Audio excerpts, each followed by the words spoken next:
In the gentle embrace of the night, as the world around us settles into a hushed stillness, we find ourselves drawn to a space where thoughts wander freely, unburdened by the rush of daily life.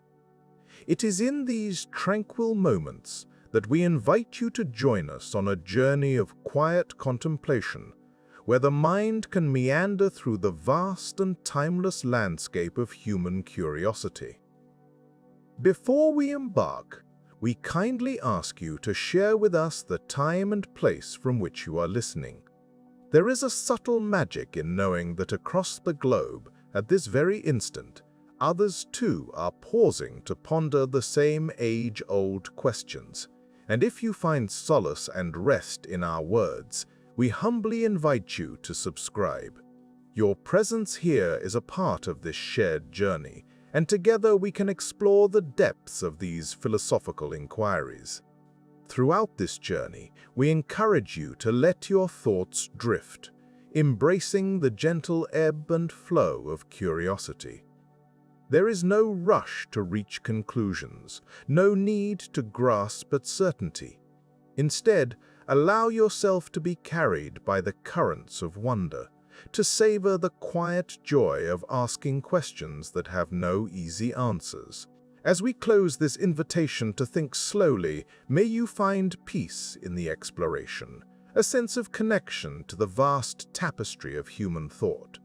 And as you listen, may these reflections serve as a gentle lullaby, guiding you toward restful slumber, where the mind can continue to wander freely, unencumbered by the waking world.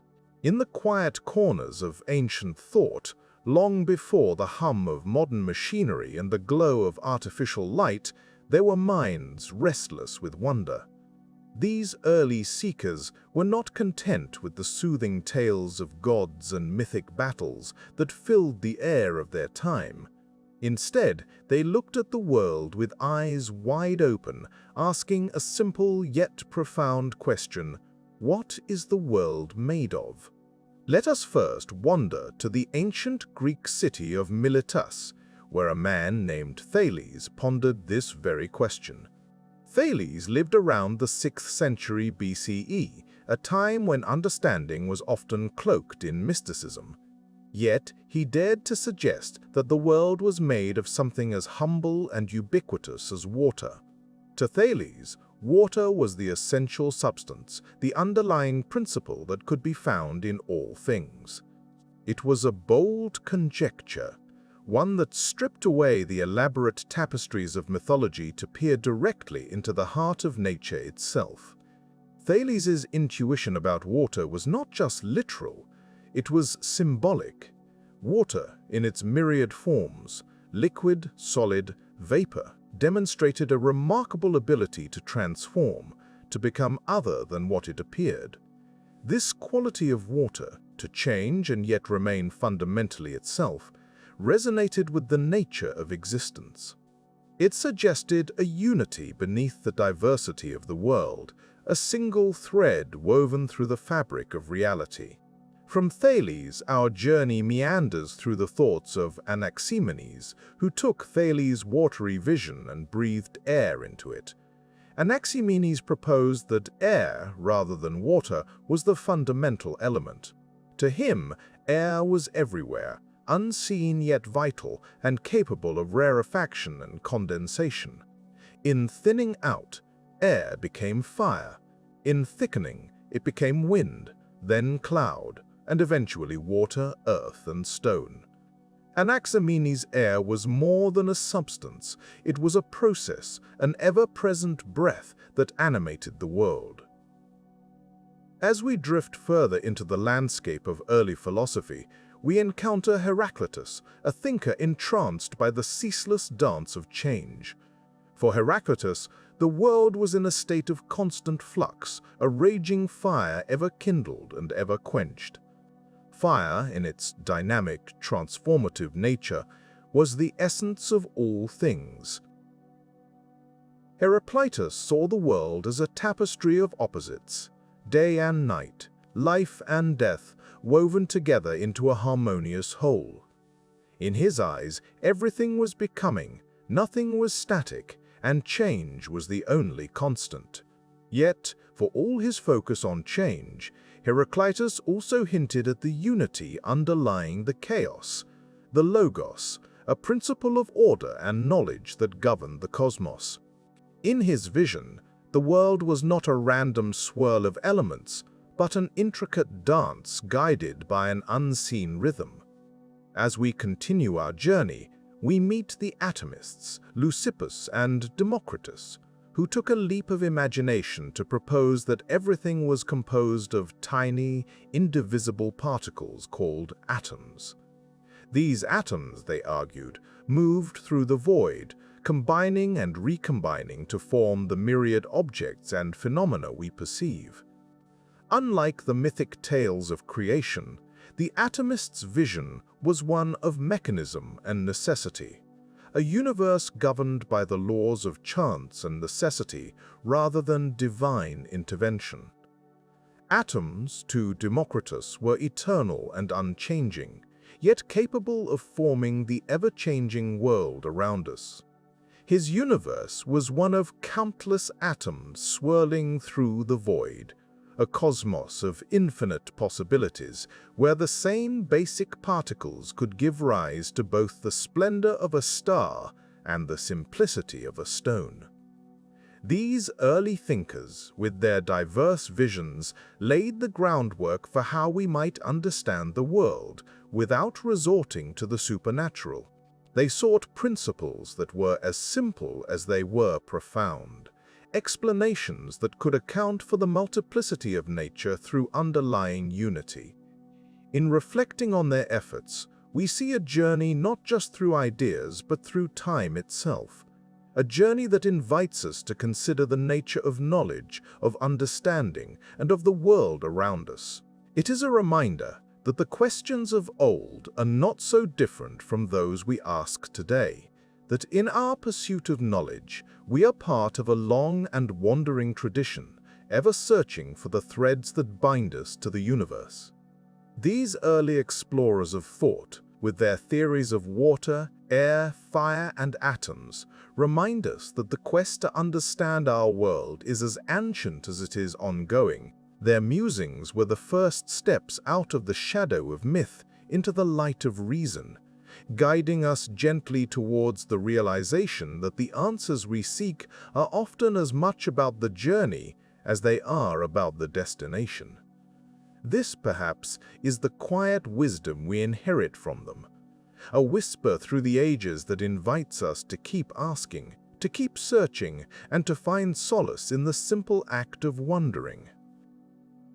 In the quiet corridors of human thought, two ancient philosophers stand as sentinels to a fundamental question about our world: what is the nature of change? Heraclitus and Parmenides, separated by their ideas yet united in their quest for understanding, offer us a contemplative space to explore this enigmatic concept. Their reflections, though thousands of years old, continue to resonate, guiding us gently like a river's flow through the landscape of existence. Heraclitus, often referred to as the weeping philosopher, contemplated the world with a gaze that saw all as perpetual flux. To him, change was not merely an occurrence, but the very essence of life. "You cannot step into the same river twice," he famously noted. This imagery of the river is more than poetic. It is a profound metaphor for the ceaseless transformation of nature and, indeed, of ourselves. Every step into the river is a step into a new moment, as the waters that touch our feet are ever moving, never the same. Heraclitus believed that this constant change was not chaotic, but rather governed by a hidden order he called the logos. This principle of reason and structure underscored the seeming disorder of the world, suggesting that while everything changes, there is a unity and harmony within that change. The universe, in his view, is like a symphony, where each note, though fleeting, is part of a larger, coherent melody. In contrast, Parmenides offered a radically different perspective. He posited that change is but an illusion, a deceptive veil draped over the underlying reality. According to Parmenides, true being is unchanging, eternal, and indivisible. To him, what we perceive as change is merely a trick of the senses, a misunderstanding of the true nature of existence. In his philosophy, the world of appearances, where things seem to come and go, is a shadowy reflection of the immutable. Parmenides' thinking leads us to consider the nature of perception and reality. If change is an illusion, what then is the role of our senses? Are they reliable guides to the truth, or do they deceive us, leading us away from the steadfast reality that lies beneath? These questions nudge us gently into the realm of introspection, inviting us to ponder the reliability of our experience and the possibility of a reality beyond our immediate perception. As we navigate these philosophical waters, we find that Heraclitus and Parmenides, though seemingly at odds, both touch upon a deeper truth about the human condition. Heraclitus reminds us of the inevitability of change, a truth that resonates with the ebb and flow of life. From the changing seasons to the passing of time, each moment is a testament to the river's unending journey. Meanwhile, Parmenides offers us the comfort of permanence, a reminder that amidst the shifting sands there is a constancy, a foundation upon which the world rests. This interplay between change and permanence is not just a philosophical curiosity, but a reflection of our own lives. We, too, are rivers, ever flowing, yet seeking the comfort of constancy. Our identities, like the waters, are in constant flux, shaped by experiences, thoughts, and emotions. Yet, within this flow, there is a core, a sense of self that remains, like a stone in the riverbed, shaped but not swept away by the current. In contemplating the nature of change, we engage in a dialogue that transcends time. Heraclitus and Parmenides invite us to consider not only the world around us, but the world within us. Their reflections encourage us to embrace the dance of change and permanence, to find peace in the understanding that life is both a journey and a stillness. As we drift through these thoughts, we may find ourselves lulled by the rhythm of their wisdom, much like the gentle murmur of a stream. In this quiet space, we are free to ponder the mysteries of motion and stillness, to feel the pulse of the universe in its eternal dance. Here, in the confluence of ancient thought, we discover a serene acceptance of the world as it is, a place where change is not feared, but embraced, where the river of life flows on, unhurried and unending. In the quiet hours of the night, when the world seems to pause and our minds wander gently across the landscape of thought, one question has forever lingered at the edge of human curiosity. What is time? This invisible thread weaves through every moment of existence, yet remains elusive, slipping through our grasp like sand through fingers. Ancient cultures across the globe have pondered this enigma, each offering their own unique lens through which to view the passage of time. In the rich tapestry of Indian philosophy, time is often envisioned as a grand cycle, an eternal wheel known as Kalachakra. This concept suggests that time flows not in a straight line, but in a continuous loop, where beginnings and endings are indistinguishable. The rhythm of life echoes this cyclical nature, with its repetition of birth, death, and rebirth, a dance of the cosmos that speaks to the timeless nature of existence. This perspective invites us to consider time not as a force to be conquered, but as a gentle partner in the dance of life, urging us to find harmony within its embrace. Turning our gaze westward, we find ourselves amidst the ancient Greeks, whose musings on time reflect a different kind of wonder. To them, time was often depicted as an arrow, a linear progression from past to future, each moment giving birth to the next in an unbroken chain. Heraclitus, ever the philosopher of change, saw time as a flowing river, ceaselessly moving, never the same from one instant to the next.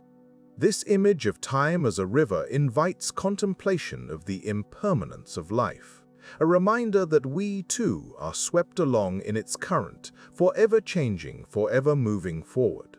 Yet, within Greek thought, there was also room for the timeless, the eternal. Plato spoke of two kinds of time, the ever-changing world of becoming and the unchanging realm of forms where true reality resides beyond time's reach. This duality presents a paradox, one that suggests time is both a fleeting, transient experience and a mere shadow of a deeper, timeless truth. Crossing vast lands and seas, we arrive in ancient China, where time was often viewed through the lens of harmony and balance, integral to the fabric of the cosmos. The Taoist tradition, with its focus on the natural order, saw time as a reflection of the Tao, the way of the universe, a seamless flow of seasons and cycles. Here, time is not an adversary to be battled, but a gentle guide, whispering of the rhythms of nature, urging us to align ourselves with its quiet wisdom.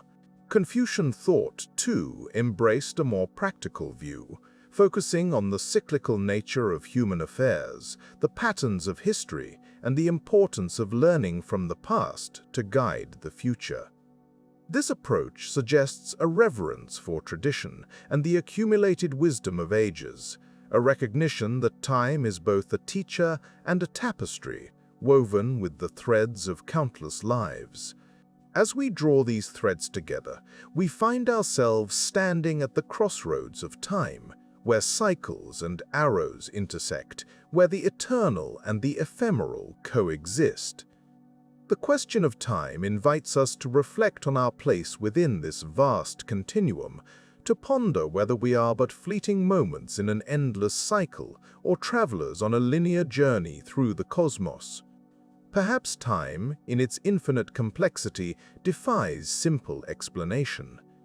It is a mystery that beckons us to explore, to seek understanding not only with our minds, but with our hearts. For in the end, time is both a measure of the universe and a mirror of our own existence, a gentle reminder to cherish each moment, to live fully in the now, while holding in our hearts the echoes of the past and the promise of the future. In the quiet contemplation of time, we find a space for reflection, a pause amidst the rush of life, where we can simply be listening to the whispers of the ancient philosophers, whose questions continue to resonate through the ages, offering not answers, but an invitation to wonder. In the quiet recesses of human history, before there were telescopes to peer into the vastness of the cosmos or equations to describe the dance of particles, there existed stories. These stories, spun from the threads of imagination and observation, sought to explain the ultimate question: why is the universe here at all? For early civilizations, the answers lay in creation myths, rich tapestries of gods and primordial forces, each narrative a mirror reflecting the values and curiosities of the society from which it sprang. Consider, for instance, the ancient Egyptians, who envisioned a universe born from the swirling waters of chaos. From these waters emerged Atum, the creator god, who brought forth the world through sheer will. In this myth, creation is not just an act of divine power, but a manifestation of order arising from disorder, a theme that resonates with the human desire to find stability in the unpredictable currents of life. Across the Mediterranean, the Greeks offered their own mythic vision. From the yawning emptiness of chaos came Gaia, the earth, and Uranus the sky. Their union birthed the Titans, and from them, the pantheon of gods who would shape the world. Here, creation is a familial saga, underscoring the interconnectedness of all things and the cyclical nature of existence. Yet, even as these myths flourished, some began to look beyond the divine for answers. Early philosophers, the proto-scientists of their time, turned to reason and observation, seeking explanations rooted in the natural world. In the bustling city of Miletus, Thales, one of the first of these thinkers, proposed that everything originated from water. This was not a mere metaphor, but a hypothesis grounded in the observation that water is essential for life and is found in various forms throughout nature. Thales's musings paved the way for others, like Anaximander, who imagined a boundless, eternal substance he called the apeiron, as the source of all things. Unlike the anthropomorphic deities of myth, the apeiron was abstract and impersonal, a precursor to the concept of an infinite universe.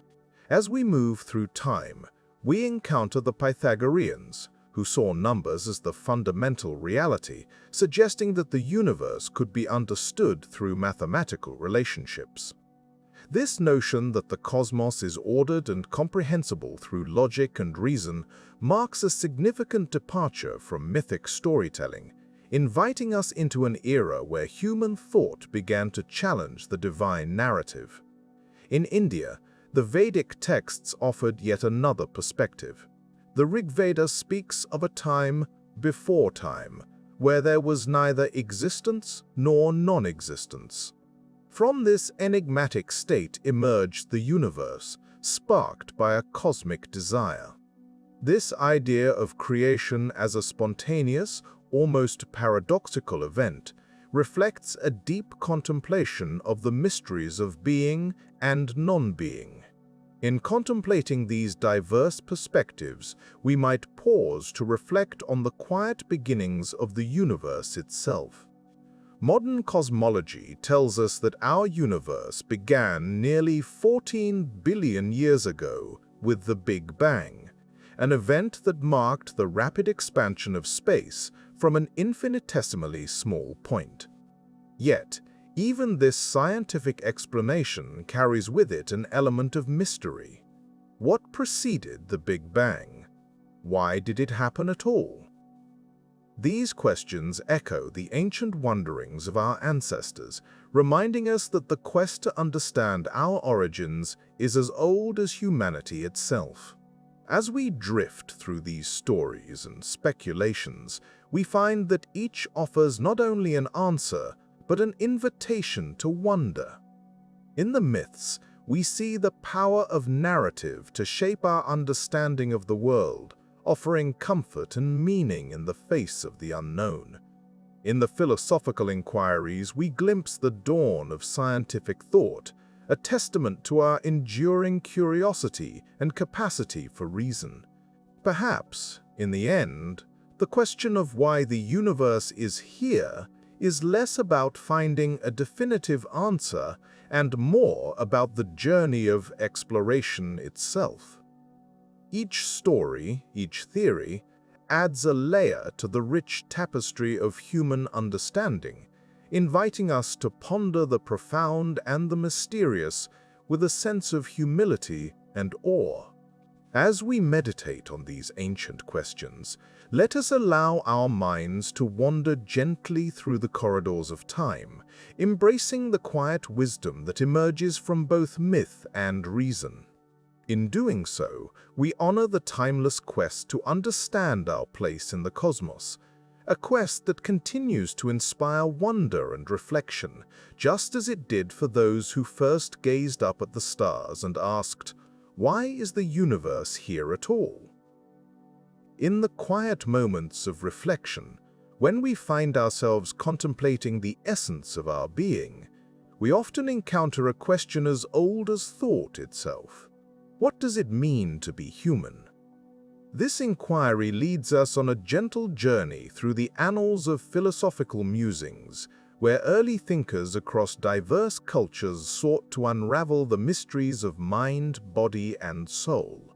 We might begin our exploration with the ancient Upanishads, a collection of texts forming the philosophical core of Hinduism. These writings offer a serene dialogue between teacher and student, often presented in the form of a story or parable. They propose a vision of the self that is both profound and introspective. The Upanishads speak of the Atman, the inner self or soul, which is considered eternal and identical to the ultimate reality, Brahman. This concept invites us to see ourselves not as separate entities, but as integral parts of a vast, interconnected cosmos. The Atman is viewed as the true essence of an individual, beyond the fleeting concerns of the physical body or the transient waves of thought. As we sit with this idea, we might consider how it resonates with us in our modern world. The notion of an eternal soul, one with the universe, offers a comforting perspective amidst life's uncertainties. It suggests that beneath the surface of our daily experiences lies a deeper, unchanging truth, a reminder that we are part of something greater than our individual selves. Turning our gaze westward, we encounter the early Greek philosophers, who approached the question of humanity with their characteristic blend of inquiry and contemplation. Among them, we find figures like Socrates, Plato, and Aristotle, who each contributed their own insights into the nature of human existence. Socrates, known for his method of questioning, believed in the immortality of the soul and posited that true knowledge came from within. Through dialogue and introspection, he encouraged others to look beyond the physical world to discover the enduring soul. Plato, Socrates' student, expanded on these ideas with his theory of forms, suggesting that the material world is but a shadow of a higher, more perfect reality. For Plato, the soul was the bridge between these worlds, yearning for the truth and wisdom of the forms. In contrast, Aristotle, the student of Plato, offered a more grounded view. He saw the soul as the form of the body, inseparable from it, and characterized by its capacity for rational thought and virtuous action. For Aristotle, being human meant realizing one's potential through reason and virtue, living a life in accordance with one's true nature. These ancient perspectives, though varied, share a common theme.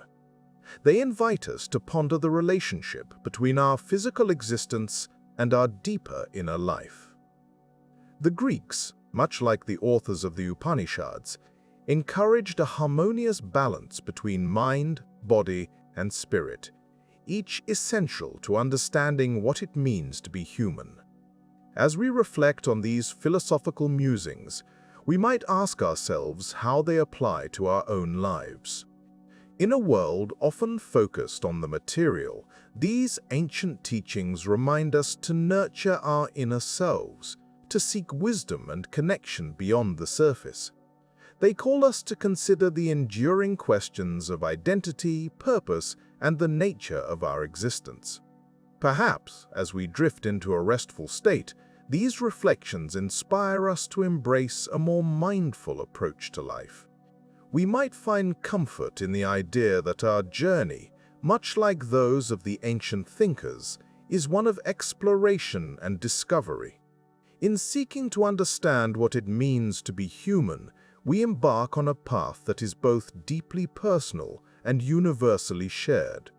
Let us allow these gentle inquiries to guide us inward, where the essence of our humanity resides. In pondering the interplay of mind, body, and soul, we engage with a timeless conversation, one that continues to unfold with each moment of reflection. As we close our eyes and drift softly into slumber, may these ancient whispers of wisdom bring us peace and insight, reminding us of the intricate tapestry of life to which we all belong. In the quiet realm of introspection, we encounter a question that has whispered through the corridors of human thought for millennia. What is the self? It is a question both profound and perplexing, as if trying to hold water in one's hands. We embark on this journey by considering identity, continuity, and the ever-elusive I.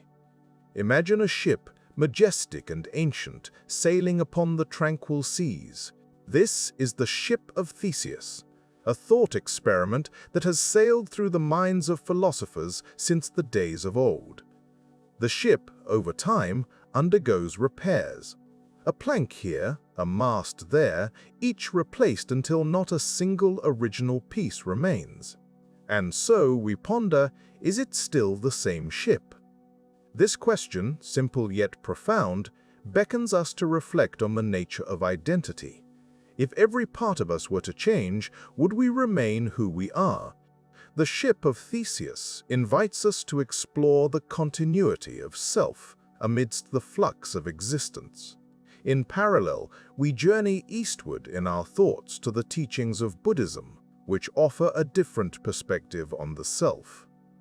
The concept of anatta, or no-self, challenges the very notion of a permanent, unchanging identity.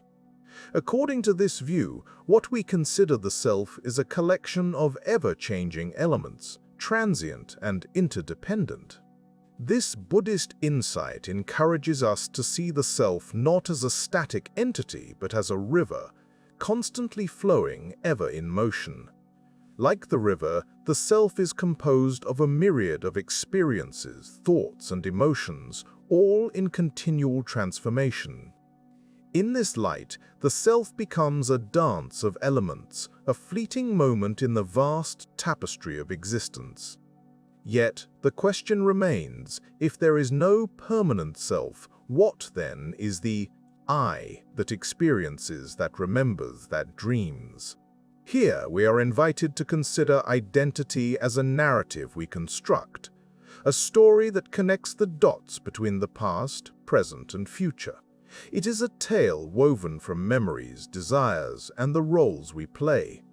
This narrative, while comforting, is not without its illusions. Our minds, ever the architects of reality, can sometimes deceive us, creating a sense of continuity where there is none. In dreams, we inhabit worlds that feel real, yet upon waking they dissolve like mist in the morning sun.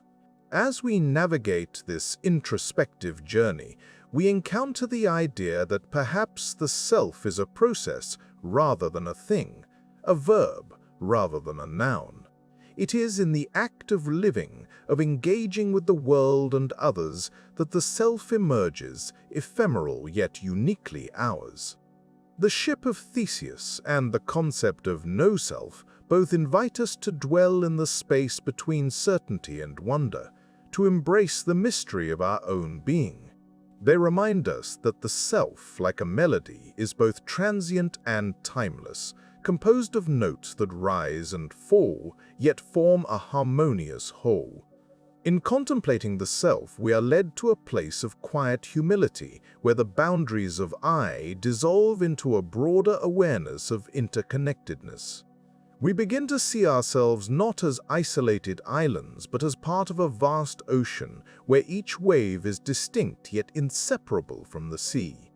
And so, as we rest within this gentle exploration of identity, let us carry with us the understanding that the self is a journey, not a destination.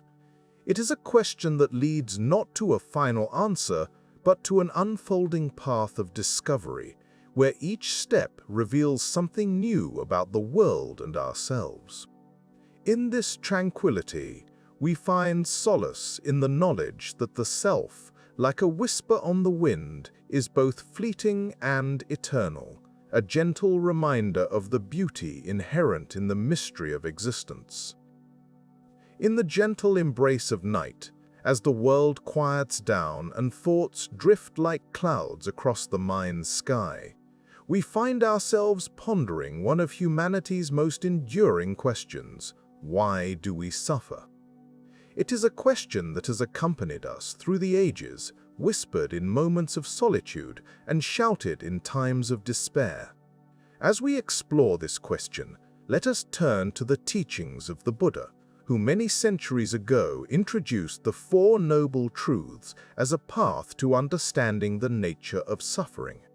The first of these truths is simple yet profound. Life involves suffering.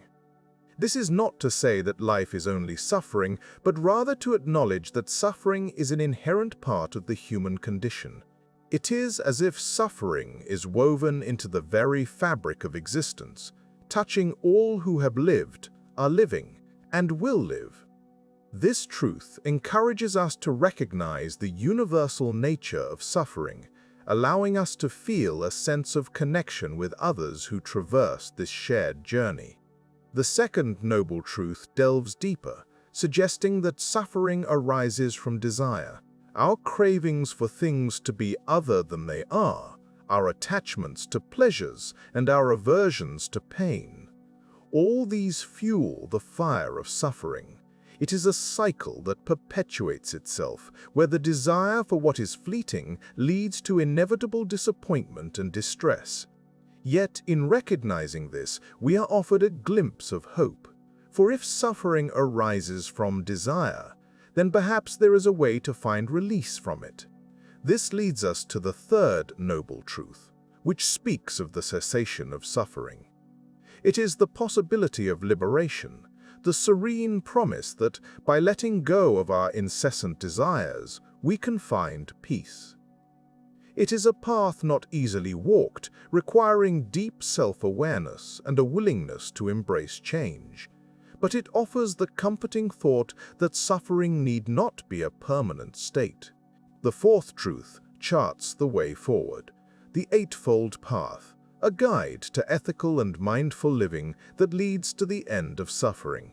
It encompasses right understanding, right intention, right speech, right action, right livelihood, right effort, right mindfulness, and right concentration. This path is not a quick fix, but a journey of transformation, encouraging us to cultivate wisdom, ethical conduct, and mental discipline. While the Four Noble Truths offer a framework for understanding suffering, they are not the only lens through which this age-old question can be viewed. Let us now turn to the Stoics, those ancient philosophers who found a different path to acceptance. The Stoics, such as Epictetus, Seneca, and Marcus Aurelius, teach us that suffering is often a result of our perceptions and judgments rather than the events themselves. They encourage us to focus on what is within our control, our thoughts, responses, and attitudes, while accepting what lies beyond it. In this way, we are invited to develop a kind of inner resilience, an ability to remain calm amidst the storms of life. Epictetus, once a slave and later a philosopher, famously said, "It's not what happens to you, but how you react to it that matters." This Stoic view aligns with the Buddhist notion of detachment, suggesting that by changing our relationship to suffering, we can find peace. It is an approach that calls for a gentle acceptance of life's impermanence and an understanding that suffering, like joy, is transient. As we contemplate these philosophical teachings, it becomes clear that suffering, though inevitable, is not insurmountable. Across cultures and philosophies, humanity has sought to name and understand pain, each offering insights that illuminate different facets of this complex experience. In the quiet of the night, as we reflect upon these teachings, perhaps we might consider our own relationship with suffering. Are there desires we cling to that could be gently released? Are there perceptions that could be softened? These are personal questions, unique to each of us, yet they draw upon the collective wisdom of those who have pondered them before us. As we drift further into this exploration, let us remember that suffering, while a common thread in the tapestry of human experience, is also a teacher. It prompts us to seek compassion, not only for ourselves but for others who share this journey. It encourages us to develop empathy, to understand that beneath the surface of every smile or frown is a story shaped by moments of suffering. In this way, suffering becomes not just a burden to bear, but a gateway to deeper understanding. It invites us to look beyond the surface, to connect with the essence of what it means to be human. And in doing so, we might find that the path through suffering leads to a place of greater connection, compassion, and peace. As the night deepens, and we let these thoughts settle like leaves upon still water, we are reminded that the journey of understanding suffering is a lifelong one. It is a path walked by many before us and will continue to be walked by those who come after. In this quiet reflection, we find solace in knowing that we are part of something greater, a timeless exploration of the mysteries of the human heart. In the quiet recesses of our collective human history, the question of happiness has lingered like a subtle fragrance, elusive yet ever-present. The pursuit of happiness, in many ways, defines the human experience as we navigate the myriad paths of life, seeking that which brings joy and contentment. Our philosophical ancestors have pondered what it means to be truly happy, leaving us with a rich tapestry of ideas that invite us to contemplate the nature of a fulfilled life. One of the earliest notions of happiness comes from the ancient Greeks, who spoke of eudaimonia, a term that transcends mere pleasure or fleeting joy. Eudaimonia, often translated as flourishing, is the state of living in accordance with one's true nature and virtues. Aristotle, the great philosopher, envisioned this as the highest good, attainable through a life of virtue and reason. To be eudaimonic is to live well, to cultivate one's character, and to engage in activities that align with one's true purpose. It is the realization of potential, a harmonious existence where one's actions are guided by wisdom and moral integrity. In contrast to this Aristotelian view, the philosophy of ataraxia presents a different approach to happiness. Ataraxia refers to a state of serene calmness, an untroubled mind free from disturbance. The Hellenistic philosophers, such as the Epicureans and the Stoics, valued this tranquil state as the pinnacle of happiness. For the Epicureans, ataraxia was achieved by minimizing pain and maximizing pleasure, though not in the hedonistic sense. Rather, they advocated for simple pleasures, the joys of friendship and the absence of distress. The Stoics, on the other hand, sought tranquility through acceptance and resilience, embracing the idea that peace of mind comes from aligning oneself with the natural order and accepting what cannot be changed. As we delve deeper, we find that happiness, or the pursuit thereof, is not confined to a singular path. It is a multifaceted journey, nuanced and varied, shaped by cultural, historical, and personal contexts. In the East, the concept of tranquility finds resonance in the teachings of Buddhism, where happiness is often linked to the cessation of suffering. The Buddha's Four Noble Truths guide adherents towards nirvana, a state of liberation and profound peace. This path to happiness involves letting go of attachments and desires, cultivating mindfulness, and embracing compassion for all beings. In our exploration of happiness, we encounter the age-old debate between happiness as virtue and happiness as pleasure.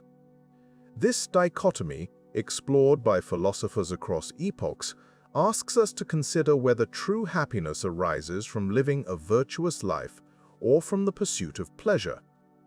The hedonists, dating back to ancient Greece, argue that pleasure is the ultimate good, the natural end to which all human actions aim.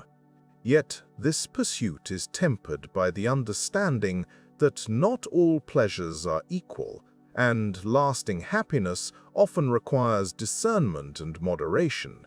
Conversely, the virtue ethicists, following the likes of Aristotle, maintain that happiness is inherently tied to virtue. They propose that living virtuously, cultivating qualities such as courage, wisdom, and kindness, leads to eudaimonia. This perspective sees happiness as the byproduct of a life well lived, where actions are guided by moral principles, rather than the pursuit of self-indulgent pleasure. As we reflect on these philosophical perspectives, we find that happiness is not a static state, but a dynamic process, an ever-evolving journey that invites us to explore the depths of our own being. It encourages us to ask profound questions. What brings us joy? What do we value? How do our actions align with our deepest aspirations? These questions invite a gentle introspection, a pause to consider the myriad ways in which happiness manifests in our lives. In the quiet moments of reflection, we may find that happiness, in its essence, is a balance, a delicate equilibrium between external circumstances and internal dispositions. It is the harmony between our desires and our reality, the interplay of mind and heart, reason and emotion. It is the gentle acceptance of life's impermanence, the appreciation of simple joys, and the recognition of our interconnectedness with all things. Through this contemplative journey, we come to understand that happiness is not an endpoint, but a way of being, a continuous dance with life's complexities. It is the gentle unfolding of the self, the quiet embrace of each moment, and the recognition that happiness, in its truest form, is a state of inner peace and contentment. As we drift deeper into this meditative exploration, let us carry with us the wisdom of those who have walked before us, their insights a gentle guide on our own path to happiness. Let us rest in the knowledge that happiness, like a quiet stream, flows through us, ever present, awaiting our mindful attention. In the quiet sanctuary of our minds, questions arise like gentle whispers, urging us to ponder the very nature of knowledge itself. How do we truly know what we know? This inquiry has echoed through the corridors of time, inviting us to reflect on the origins of skepticism and the emergence of doubt as a cornerstone of intellectual pursuit. Imagine, if you will, the early thinkers gazing into the vastness of the world, their minds teeming with curiosity. These were the pioneers of doubt, those who first dared to question the solidity of what seemed certain. They embarked on a journey not of answers, but of questions, a journey that would lay the foundation for what we now cherish as critical thinking. The ancient Greek philosopher Pyrrho of Elis, for instance, wandered through life with a serene indifference to the certainty of things. He posited that for every argument, an opposing one could be made, leaving us in a state of perpetual suspension of judgment. This notion encourages us to embrace uncertainty, to see it not as a void, but as a space for exploration, a reminder of the limitations of human perception. Then there is the enduring influence of mysticism, where knowledge transcends the boundaries of logic and enters the realm of the divine. Mystics perceive truth not through the lens of reason, but through the heart's quiet understanding. They suggest that there exists a form of knowing that surpasses words, one that is felt rather than articulated. In engaging with mysticism, we are invited to trust in the ineffable, to find solace in the mysteries that remain beyond our grasp. Reason, however, stands as a steadfast companion in our quest for understanding. The Age of Enlightenment heralded reason as the torchbearer of progress, advocating for a systematic approach to knowledge.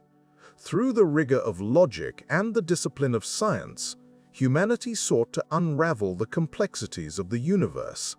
Thinkers like René Descartes, with his famous declaration, cogito, ergo sum, I think, therefore I am, provided a foundation upon which modern philosophy would build.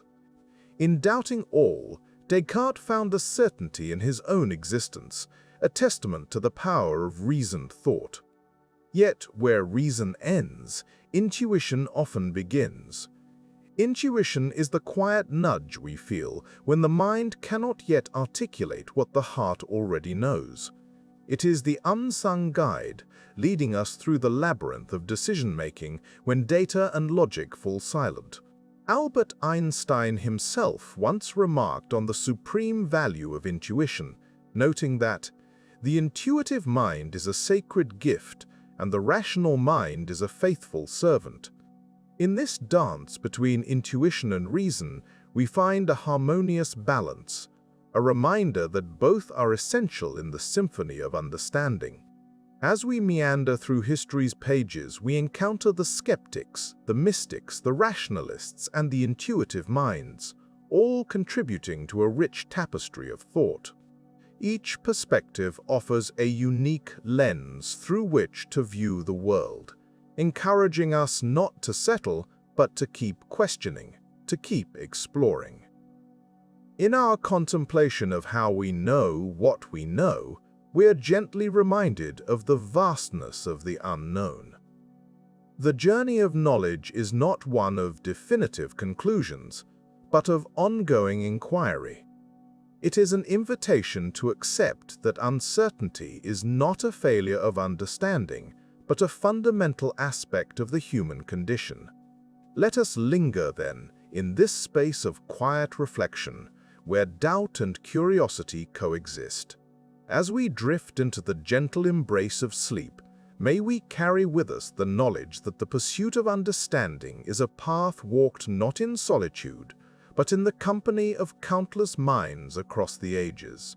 In this shared journey, we find comfort in knowing that the search for truth is a timeless endeavor, a beacon guiding us through the night. In the gentle embrace of night, as shadows weave their intricate patterns through the corners of our rooms, we find ourselves pondering a question as old as human thought itself: can our senses be trusted? This inquiry, a quiet companion in the dim hours, invites us to look closely at the very tools through which we perceive the world. Each sensation, each fleeting image, is a thread in the tapestry we call reality. Yet, how often do these threads deceive us, leading us into the intricate dance of illusions and dreams? Since time immemorial, philosophers and thinkers have wrestled with the capricious nature of perception. The ancient Greeks, with their profound curiosity, were among the first to question the reliability of the senses. Plato, in his allegory of the cave, portrayed humans as prisoners, chained from birth, seeing only shadows projected on a wall. These shadows, he suggested, were but faint echoes of true forms, mere illusions that we mistake for reality. Through this vivid metaphor, Plato urged us to consider that what our eyes see may not truly reflect the essence of the world. Illusions themselves, those beguiling tricks of light and shadow, offer a gentle reminder of our senses' limitations. Take, for instance, the simple act of viewing a mirage on a hot summer's day. The shimmering pool of water that appears on the horizon is nothing more than light refracting through layers of heated air. Our eyes, so easily misled, conjure images that have no substance, no reality. And yet, in that moment, the illusion feels as real as any truth. The world of dreams, too, beckons us into realms where perception bends and shifts like a river's flow.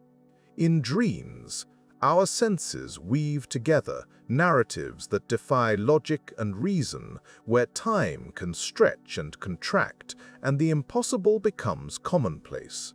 Here, in this nocturnal theater, we experience sensations as vivid and convincing as those of waking life. The philosopher René Descartes famously pondered the nature of dreams, asking how we could distinguish them from reality.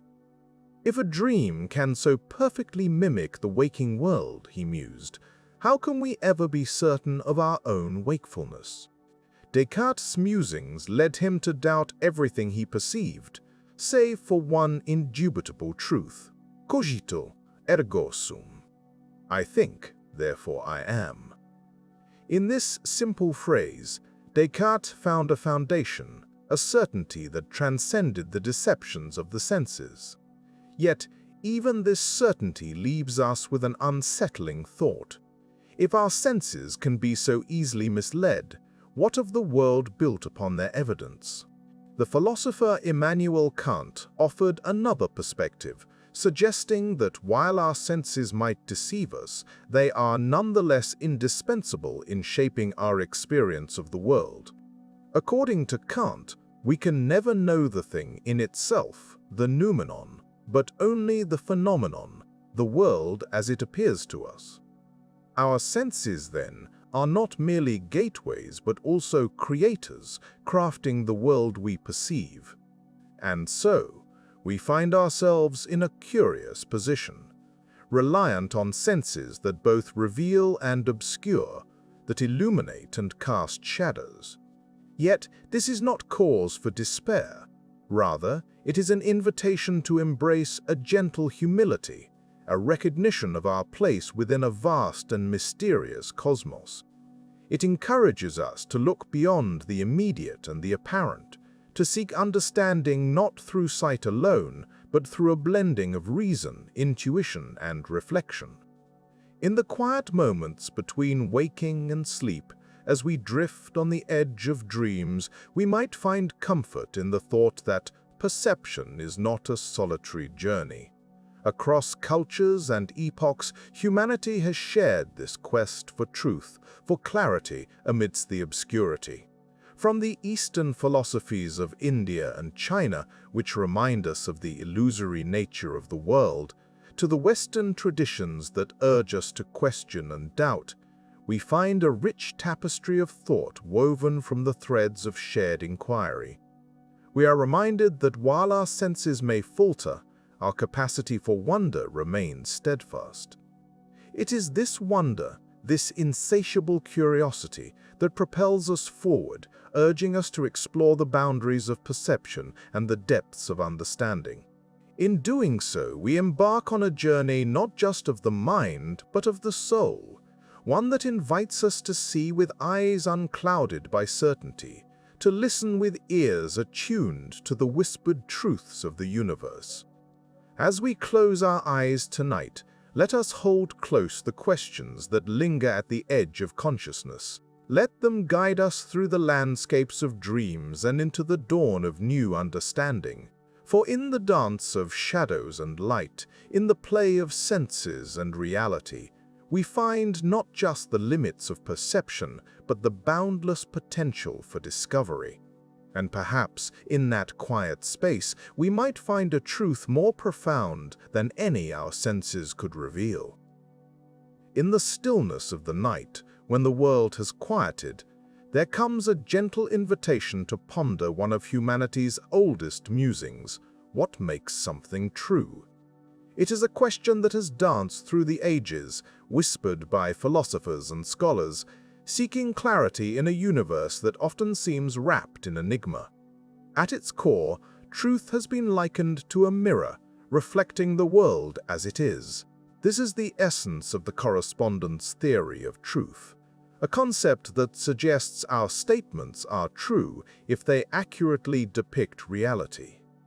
Imagine, if you will, a serene pond mirroring the sky above.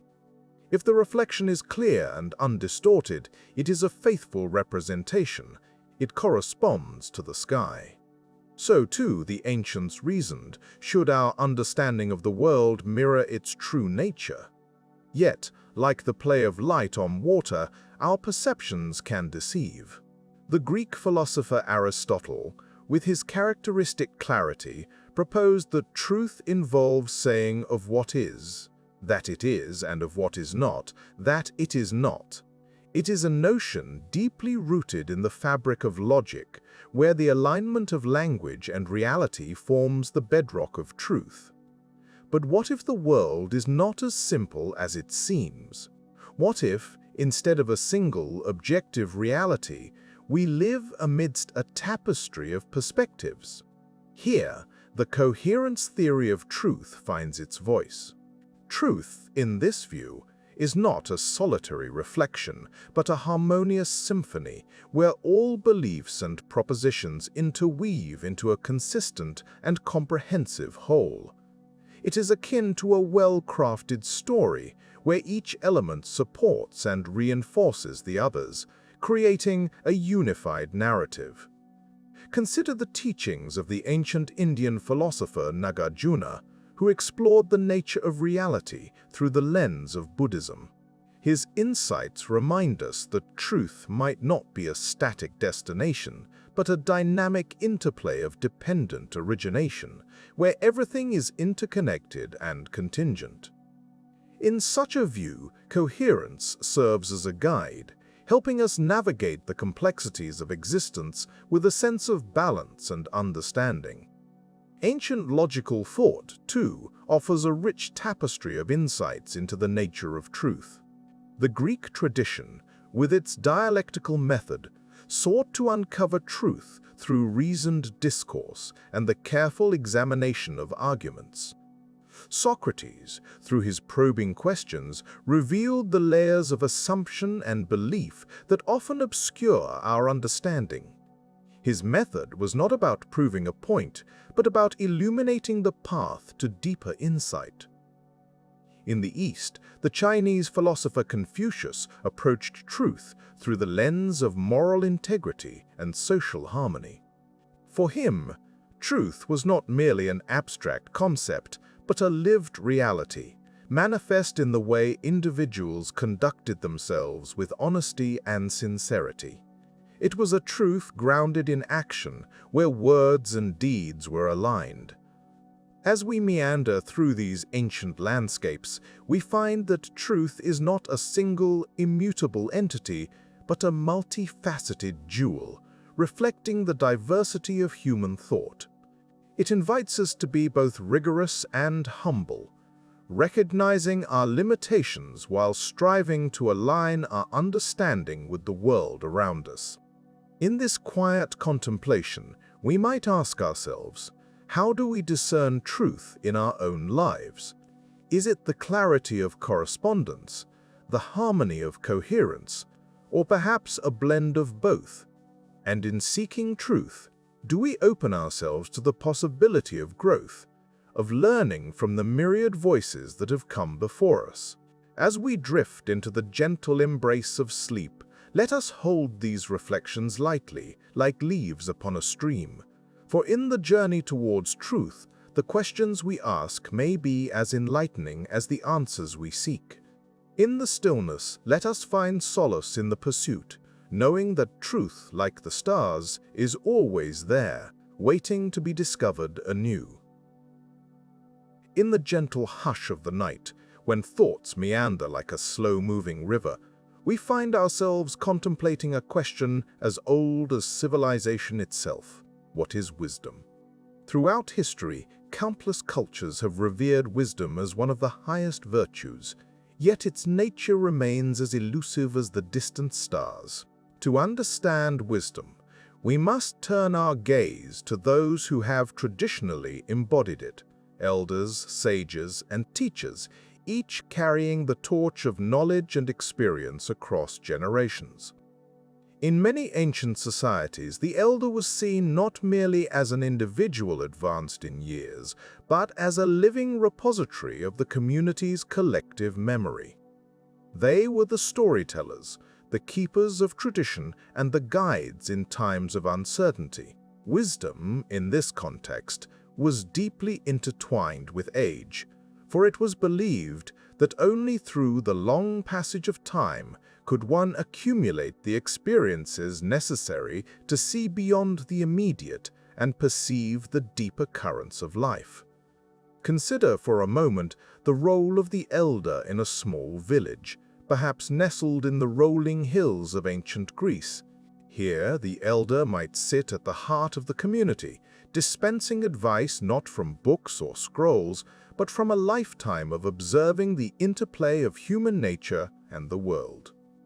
Their wisdom would be a tapestry woven from the threads of joy and sorrow, triumph and failure, imparting lessons that no formal education could replicate. Yet wisdom is not solely the domain of the aged. Many traditions also speak of sages, those rare individuals who seem to possess an innate understanding of life's mysteries. These figures often stand apart, not because they are aloof, but because they perceive the world through a lens of clarity and insight that others strive to achieve. In ancient China, the sage was venerated as a person who had harmonized their inner self with the rhythms of the natural world, embodying the principle of Wu Wei, or effortless action. Through this deep alignment, sages could offer guidance that resonated with the inherent order of the universe. Teachers, too, have played a pivotal role in the dissemination of wisdom. Unlike the elder or sage, whose wisdom might be more intuitive or experiential, the teacher's wisdom often lies in their ability to convey knowledge and inspire understanding in others. From the ancient academies of Athens to the monastic schools of the Middle Ages, teachers have been the architects of the mind, shaping the thoughts and values of future generations. Their wisdom is found in the careful nurturing of curiosity and the patient unfolding of complex ideas, like a gardener tending to a delicate plant. But what truly constitutes wisdom? Is it the accumulation of facts and figures, or is it something subtler, more profound? Perhaps wisdom is best understood not as a static possession, but as a dynamic process, a way of engaging with the world that strives for balance and perspective. It is the ability to hold multiple viewpoints in tension, to appreciate the shades of gray in a world often painted in black and white. Wisdom, in its essence, is about seeing the bigger picture. It is the capacity to step back from the immediacy of the moment and consider the broader implications of one's actions. It involves recognizing the interconnectedness of all things and understanding that our actions ripple outwards, influencing the tapestry of existence in ways we might never fully comprehend. In many ways, wisdom is akin to a finely tuned musical instrument. It requires constant practice and adjustment, a willingness to listen deeply and respond thoughtfully. Like the strings of a violin, wisdom is sensitive to the slightest touch, capable of producing both discord and harmony. It is the art of knowing when to speak and when to remain silent, when to act and when to wait patiently. There is a gentle humility in wisdom, an acknowledgement of one's limitations, and a respect for the vastness of what remains unknown. This humility is evident in the stories of the Buddha, who, upon reaching enlightenment, is said to have seen the interconnectedness of all life and responded with compassion. Similarly, Socrates, one of the great philosophers of ancient Greece, famously declared that true wisdom lies in recognizing one's ignorance. In these narratives, wisdom is not about holding all the answers, but about asking the right questions. Wisdom, then, is a lived experience. It is not something that can be hurried or forced, but rather it unfolds over time, shaped by the seasons of life. It is born of reflection, of the quiet moments when we pause to consider the lessons that life has to offer. In the end, wisdom is less about knowing and more about being present, being aware, and being connected to the unfolding story of the universe. As we drift into the quietude of the night, let us carry with us the gentle reminder that wisdom is not an endpoint, but a journey, a journey that invites us to listen, to learn, and to grow. In the stillness, may we find the space to reflect on our own lives, to honor the wisdom that resides within us, and to seek the wisdom that lies beyond. In the gentle embrace of night, when the world slows down and our thoughts meander like a quiet stream, we find ourselves pondering the age-old question, what is a good life? This inquiry, as ancient as humanity itself, has woven its way through the fabric of time, inviting contemplation from great minds across cultures and epochs. Tonight, we shall embark on a serene exploration of this question, meandering through the thoughts of Aristotle, Confucius, and the early moral traditions that sought to illuminate the path to a life well lived. Aristotle, the Greek philosopher whose wisdom has guided countless generations, offered a perspective that remains as captivating as it is profound. For Aristotle, a good life was synonymous with eudaimonia, a term often translated as flourishing or living well. He believed that this state of being was achieved not through fleeting pleasures or material wealth, but through the cultivation of virtues. These virtues were habits of character, such as courage, temperance, and justice, each contributing to the harmonious balance that defined a virtuous person. Aristotle's notion of the golden mean is central to his ethical philosophy. It suggests that virtue lies in moderation, a balanced midpoint between excess and deficiency. For instance, courage is the mean between recklessness and cowardice. In this light, a good life is one where we navigate the complexities of existence with wisdom and discernment, finding balance in our actions and decisions. Aristotle's vision encourages us to reflect on the virtues we cultivate in our own lives, gently guiding us towards the path of inner harmony and fulfillment. As we drift eastward in our meditative journey, we encounter the timeless teachings of Confucius, whose insights into the good life emerge from the rich tapestry of Chinese philosophy. Confucius emphasized the importance of relationships and the cultivation of moral character within the context of community. His concept of Ren, often translated as humanness or benevolence, captures the essence of what it means to live a good life. Ren involves an empathetic understanding of others, a deep-seated kindness that extends beyond oneself to encompass family, friends, and society at large. Confucius also introduced the idea of Li, which refers to the rituals and propriety that govern human interactions. Through the practice of Li, individuals cultivate respect and harmony within their relationships, creating a society that reflects balance and order. In this way, Confucius presents a vision of the good life that is inherently social, where personal growth is intertwined with the well-being of others.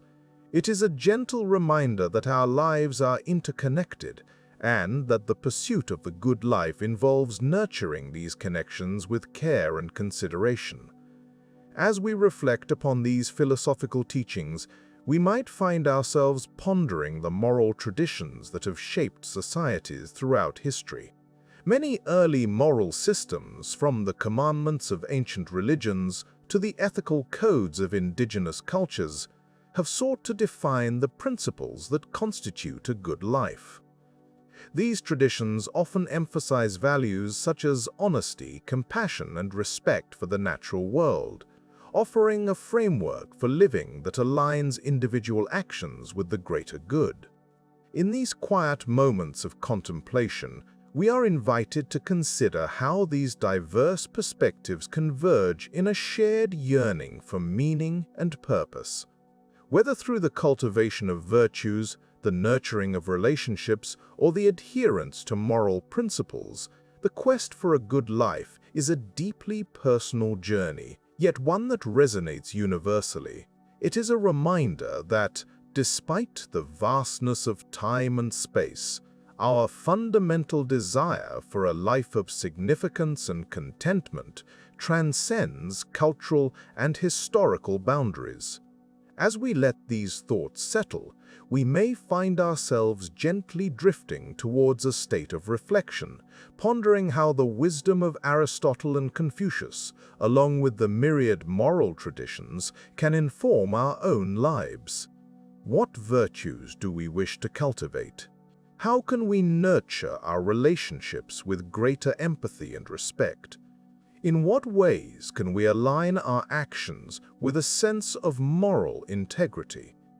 In the quietude of the night, as we explore these questions, we are reminded that the path to a good life is not a destination, but a continuous journey, one that invites us to grow, learn, and embrace the gentle art of living with intention and grace.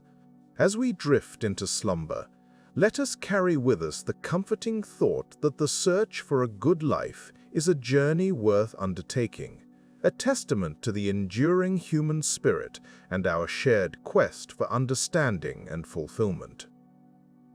In the quiet corridors of human history, the concept of justice has often echoed like a soft, persistent question, a question as old as civilization itself.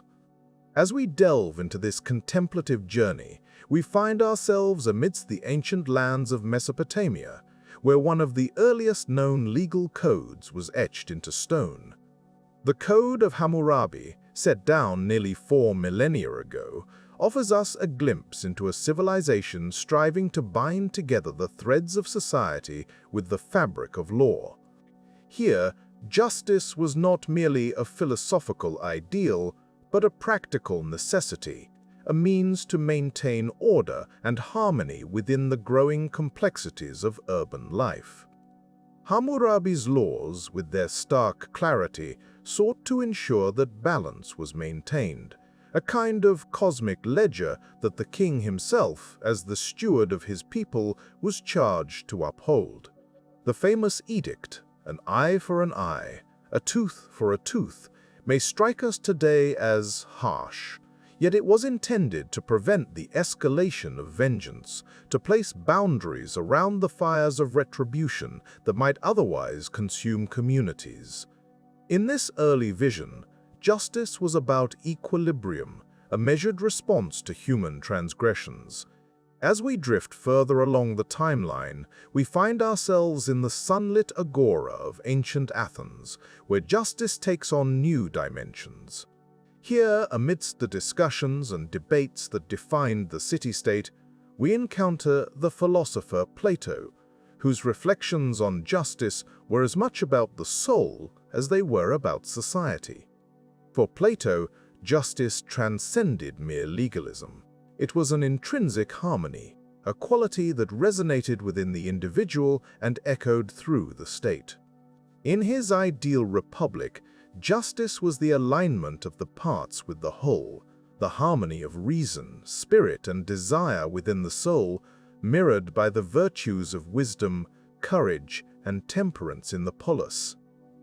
Plato invites us to consider justice not as a transaction, but as a form of inner and outer concord, a symphony where each element, each citizen, plays its part in the grand composition of the state.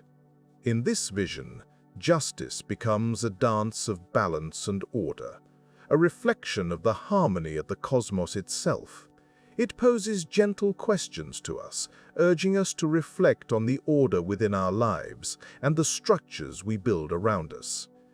Yet, justice is not a static concept. It evolves with our understanding, shaped by the interplay of power and morality, of law and equity.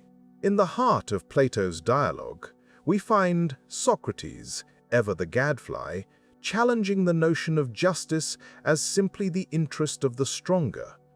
Through dialectical exploration, he leads us to ponder whether justice is a form of virtue or a social contract, a means of protecting the weak from the whims of the powerful.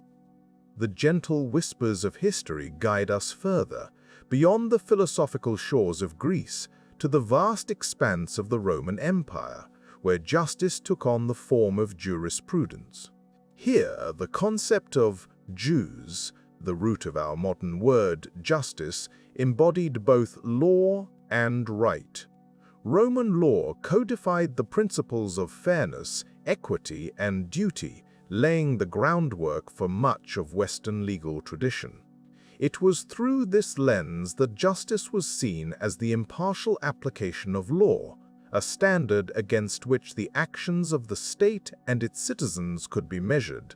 As we meander through these epochs, we find that justice is a mirror reflecting the values and aspirations of each society.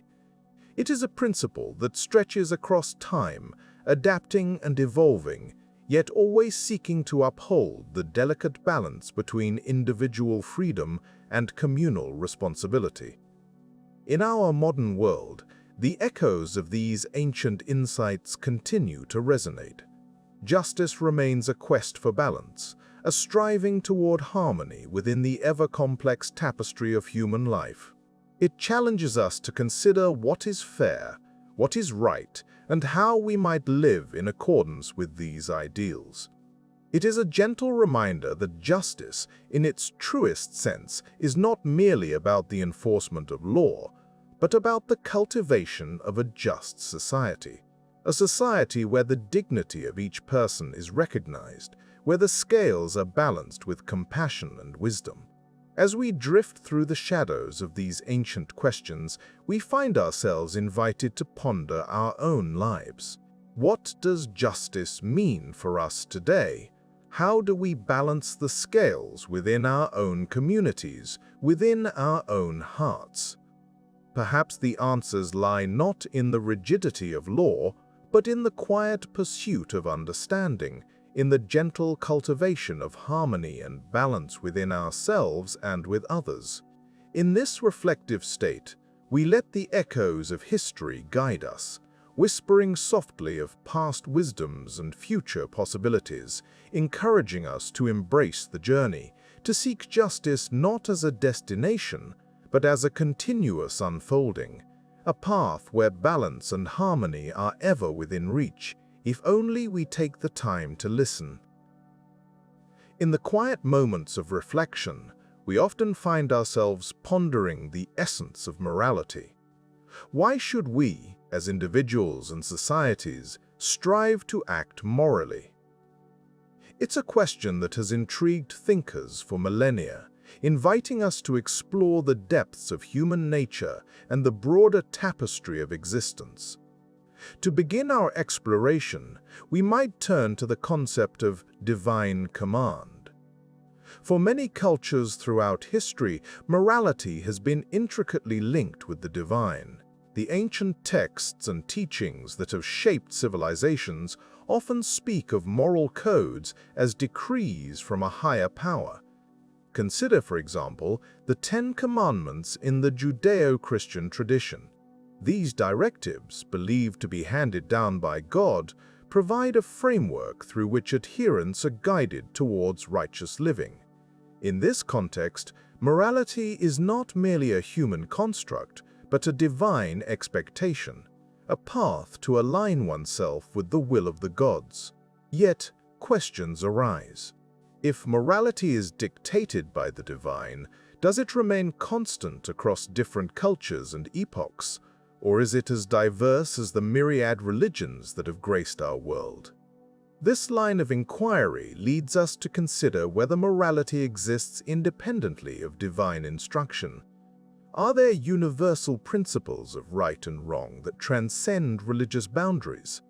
Venturing further into the landscape of moral philosophy, we encounter the concept of virtue ethics. This perspective, championed by the likes of Aristotle, suggests that morality is deeply embedded in the character of the individual. Virtue ethics encourages us to cultivate qualities such as courage, temperance, and wisdom. It posits that living a moral life is synonymous with realizing our full potential as human beings, achieving eudaimonia or human flourishing. Aristotle believed that virtues are habits that we develop through practice, rather like the skills of a craftsman honing his art.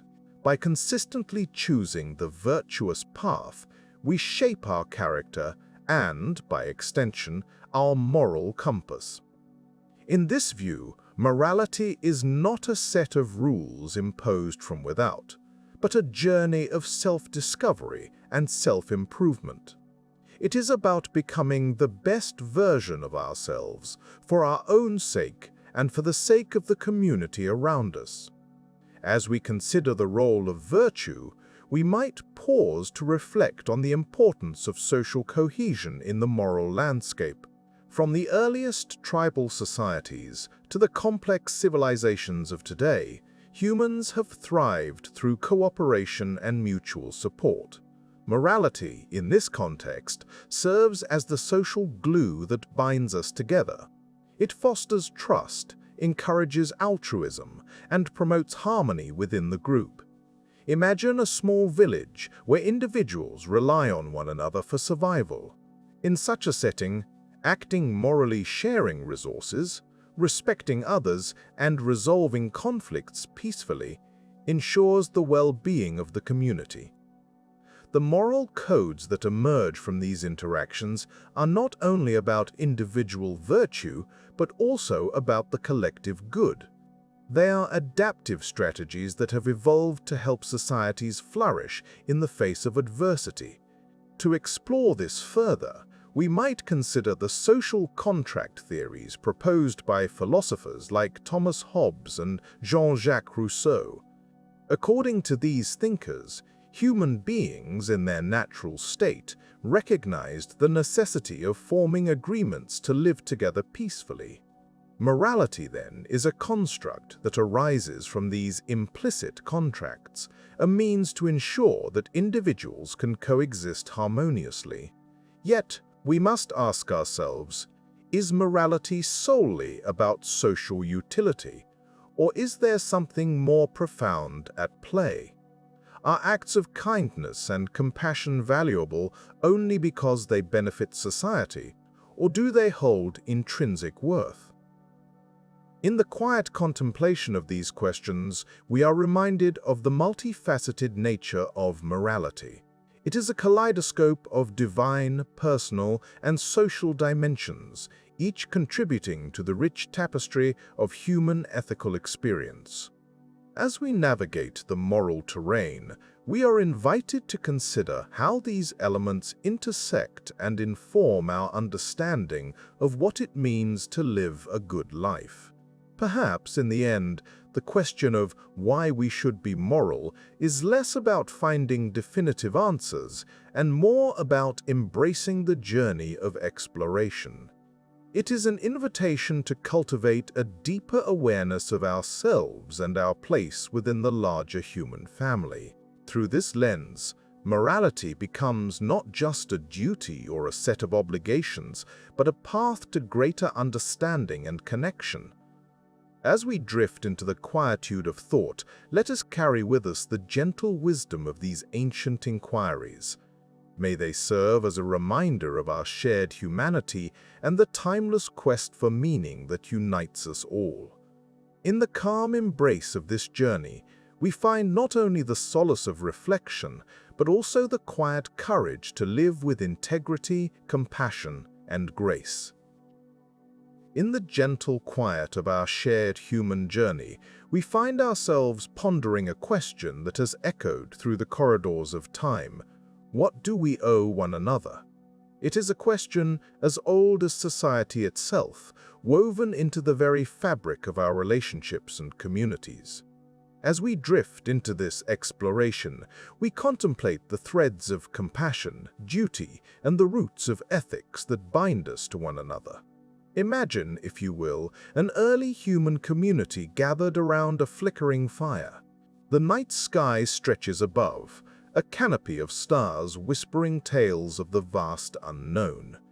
In this circle of warmth and light, bonds are formed not just by necessity, but by a profound recognition of shared existence. In these early gatherings, we find the embryonic forms of ethical thought, a sense of duty towards one's kin and, by extension, the wider community. As we wander through the annals of history, we encounter voices that have sought to articulate this duty. Confucius, the ancient Chinese philosopher, spoke of Ren, a concept often translated as benevolence or humanness. For Confucius, this was not merely an abstract ideal, but a practical guide for living. It was the cultivation of kindness and reciprocity, a gentle reminder that our actions ripple through the lives of others. In the West, Aristotle pondered similar themes, proposing the idea of philia, a form of friendship or mutual goodwill.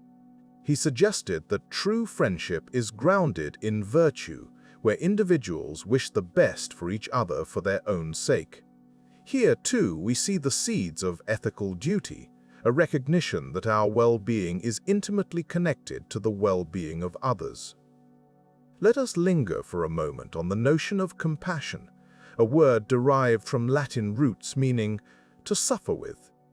This shared suffering, this empathetic connection to the joys and sorrows of others, is a cornerstone of many ethical systems. The Buddha, in his teachings, emphasized karuna, or compassion, as a path to enlightenment. To see another's suffering and respond with compassion is to acknowledge our interconnectedness, to see the self in the other. In considering what we owe one another, we must also reflect on the concept of duty. Duty can sometimes carry the weight of obligation, yet it can also be a source of profound fulfillment. In the Bhagavad Gita, an ancient Indian text, the hero Arjuna is guided by Krishna to embrace his duty, or dharma, as a path to liberation.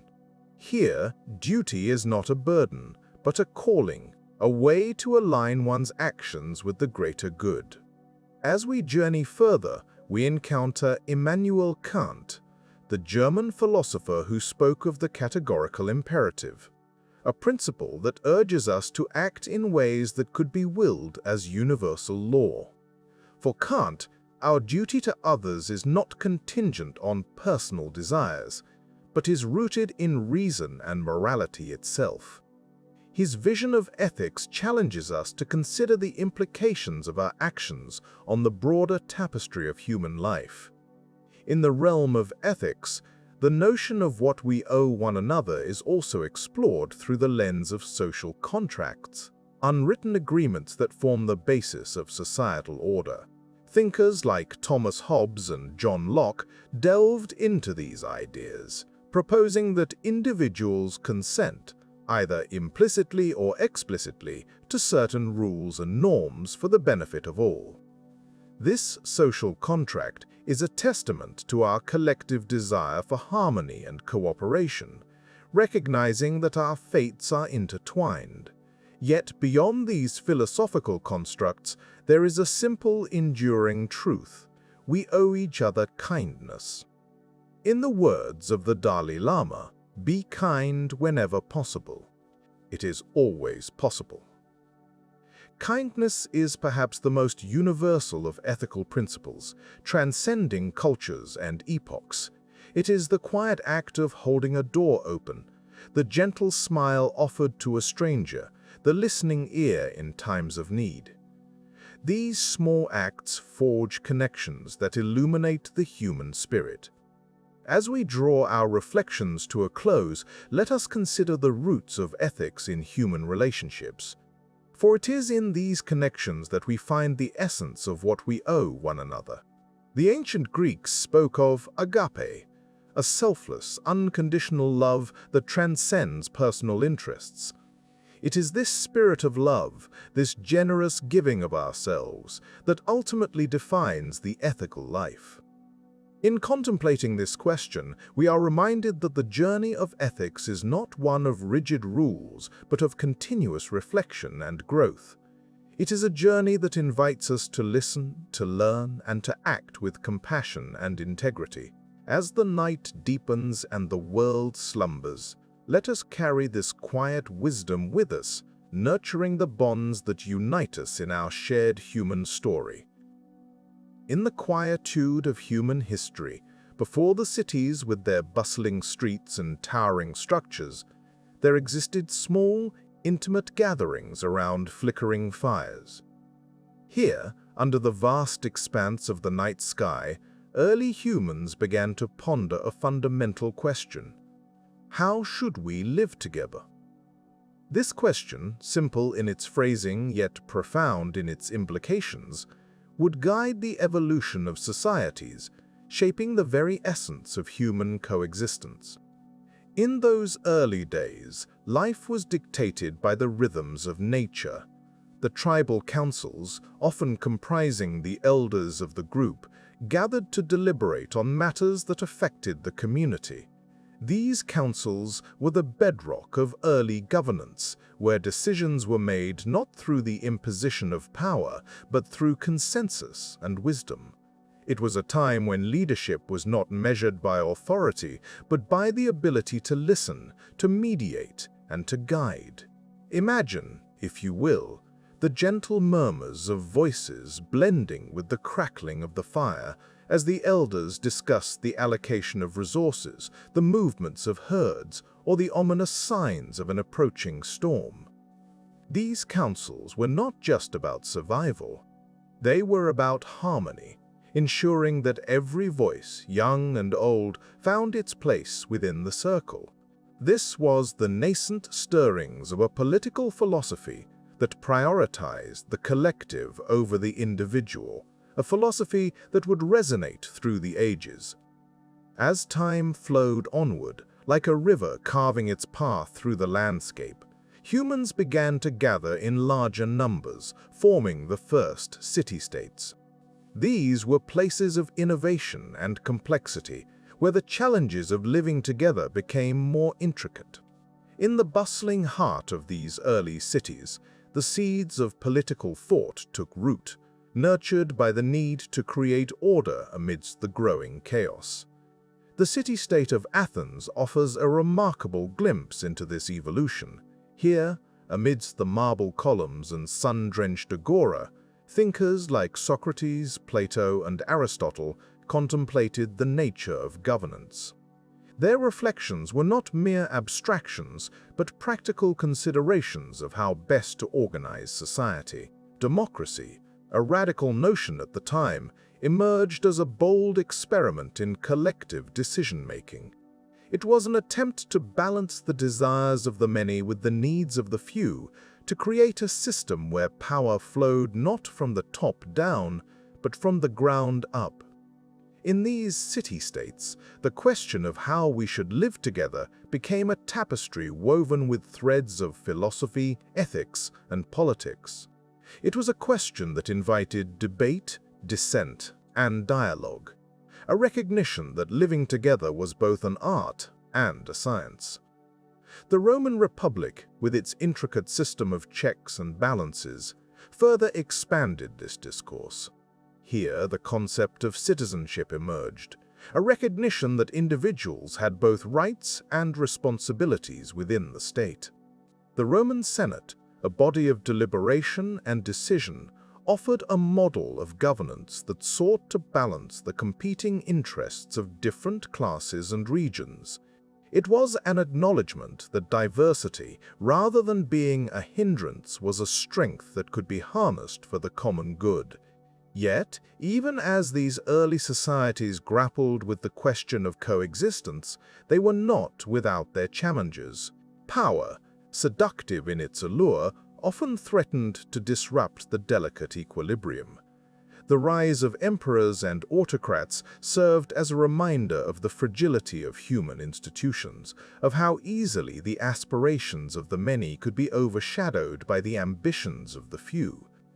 Throughout history, the question of how we should live together has been revisited by countless thinkers across diverse cultures. In ancient China, Confucius pondered the role of virtue and duty in creating a harmonious society. His teachings emphasized the importance of relationships, of understanding one's place within the family and the wider community.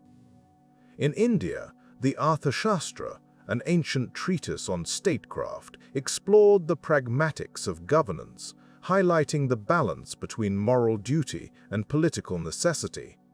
These reflections, though separated by geography and time, share a common thread, a recognition that living together requires more than mere coexistence. It demands a commitment to understanding, to empathy, and to the pursuit of a common good.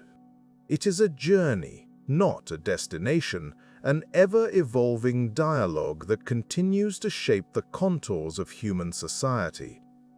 As we ponder this question in our own time, amidst the complexities of modern life, we are reminded of those early gatherings around the fire. The essence of their deliberations still echoes in our world today. A gentle reminder that how we live together is not just a question of governance, but of compassion, of striving to create a world where every voice is heard and every life is valued. And so, we continue to gather in our own ways and in our own places, to listen, to speak, and to dream of a future where the question of how we should live together finds new answers in the ever-turning pages of human history. In the gentle embrace of quiet contemplation, we find ourselves drawn to the notion of freedom, a concept as elusive as it is alluring. Our journey into understanding freedom invites us to explore it not merely as a political condition, but also as an inner state, a state of being that transcends the confines of external circumstances. Imagine, if you will, the vast expanse of a sunlit meadow, where the breeze whispers secrets of liberation to the wildflowers swaying in harmony. Such a scene captures the essence of freedom in its purest form, a natural, unrestrained existence. Yet, for humanity, freedom has often been perceived through the lens of societal structures and laws, binding it to the domain of politics and governance. Let us begin by considering freedom as an inner state. Throughout history, philosophers and spiritual teachers have suggested that true freedom is found not in the absence of constraints, but in the mastery of one's own mind. The Stoics, for instance, taught us that while we cannot control external events, we can choose how we respond to them. Marcus Aurelius, the Roman emperor and philosopher, once reflected on the power of the mind to remain free even in the face of adversity. To the Stoics, freedom meant cultivating an inner equanimity, an unshakable peace that no external force could disturb. This perspective finds resonance in Eastern philosophies as well. In the serene teachings of Buddhism, freedom is realized through the liberation from desires and attachments. The Buddha spoke of the path to nirvana as a journey inward, where the shackles of ignorance and craving are dissolved, allowing the mind to experience true freedom and clarity. Similarly, the Taoist tradition, with its emphasis on harmony and balance, encourages us to flow with the natural order of life, embracing simplicity and spontaneity as keys to inner liberation. As we consider these philosophical traditions, we are gently reminded that freedom as an inner state is not merely the absence of physical or societal constraints, but the presence of mental clarity and emotional resilience. It is the ability to remain centered amidst chaos, to find peace in the present moment, and to navigate the complexities of life with grace. Yet freedom is also deeply intertwined with the structures of society. As we turn our attention to freedom as a political condition, we encounter a tapestry woven with the threads of history, law, and human aspiration. The quest for political freedom has been a driving force behind revolutions, movements, and the shaping of nations. From the ancient democracies of Athens to the Magna Carta, from the Enlightenment thinkers who championed individual rights to the modern struggles for civil liberties, the story of political freedom is one of humanity's most poignant narratives. In political philosophy, freedom is often discussed in terms of positive and negative liberty. Negative liberty, as articulated by philosophers like John Stuart Mill, is the freedom from interference, the right to act as one chooses, so long as it does not infringe upon the rights of others. It is a call for minimal restraint, a space where individuals can pursue their own paths.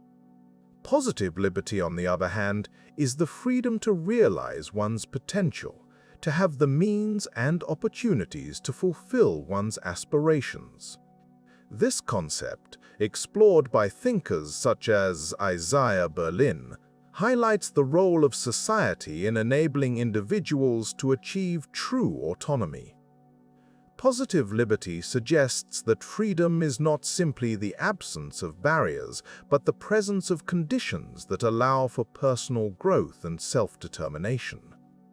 As we reflect on the interplay between these two dimensions of freedom, we begin to understand that they are not mutually exclusive, but rather complementary. A society that values both types of liberty provides its citizens with the opportunity to flourish while respecting their individual rights. It is a delicate balance, a dance between the needs of the collective and the aspirations of the individual. In this exploration, we are reminded of the enduring questions posed by political philosophers. What is the role of government in ensuring freedom? How do we reconcile individual liberties with the common good?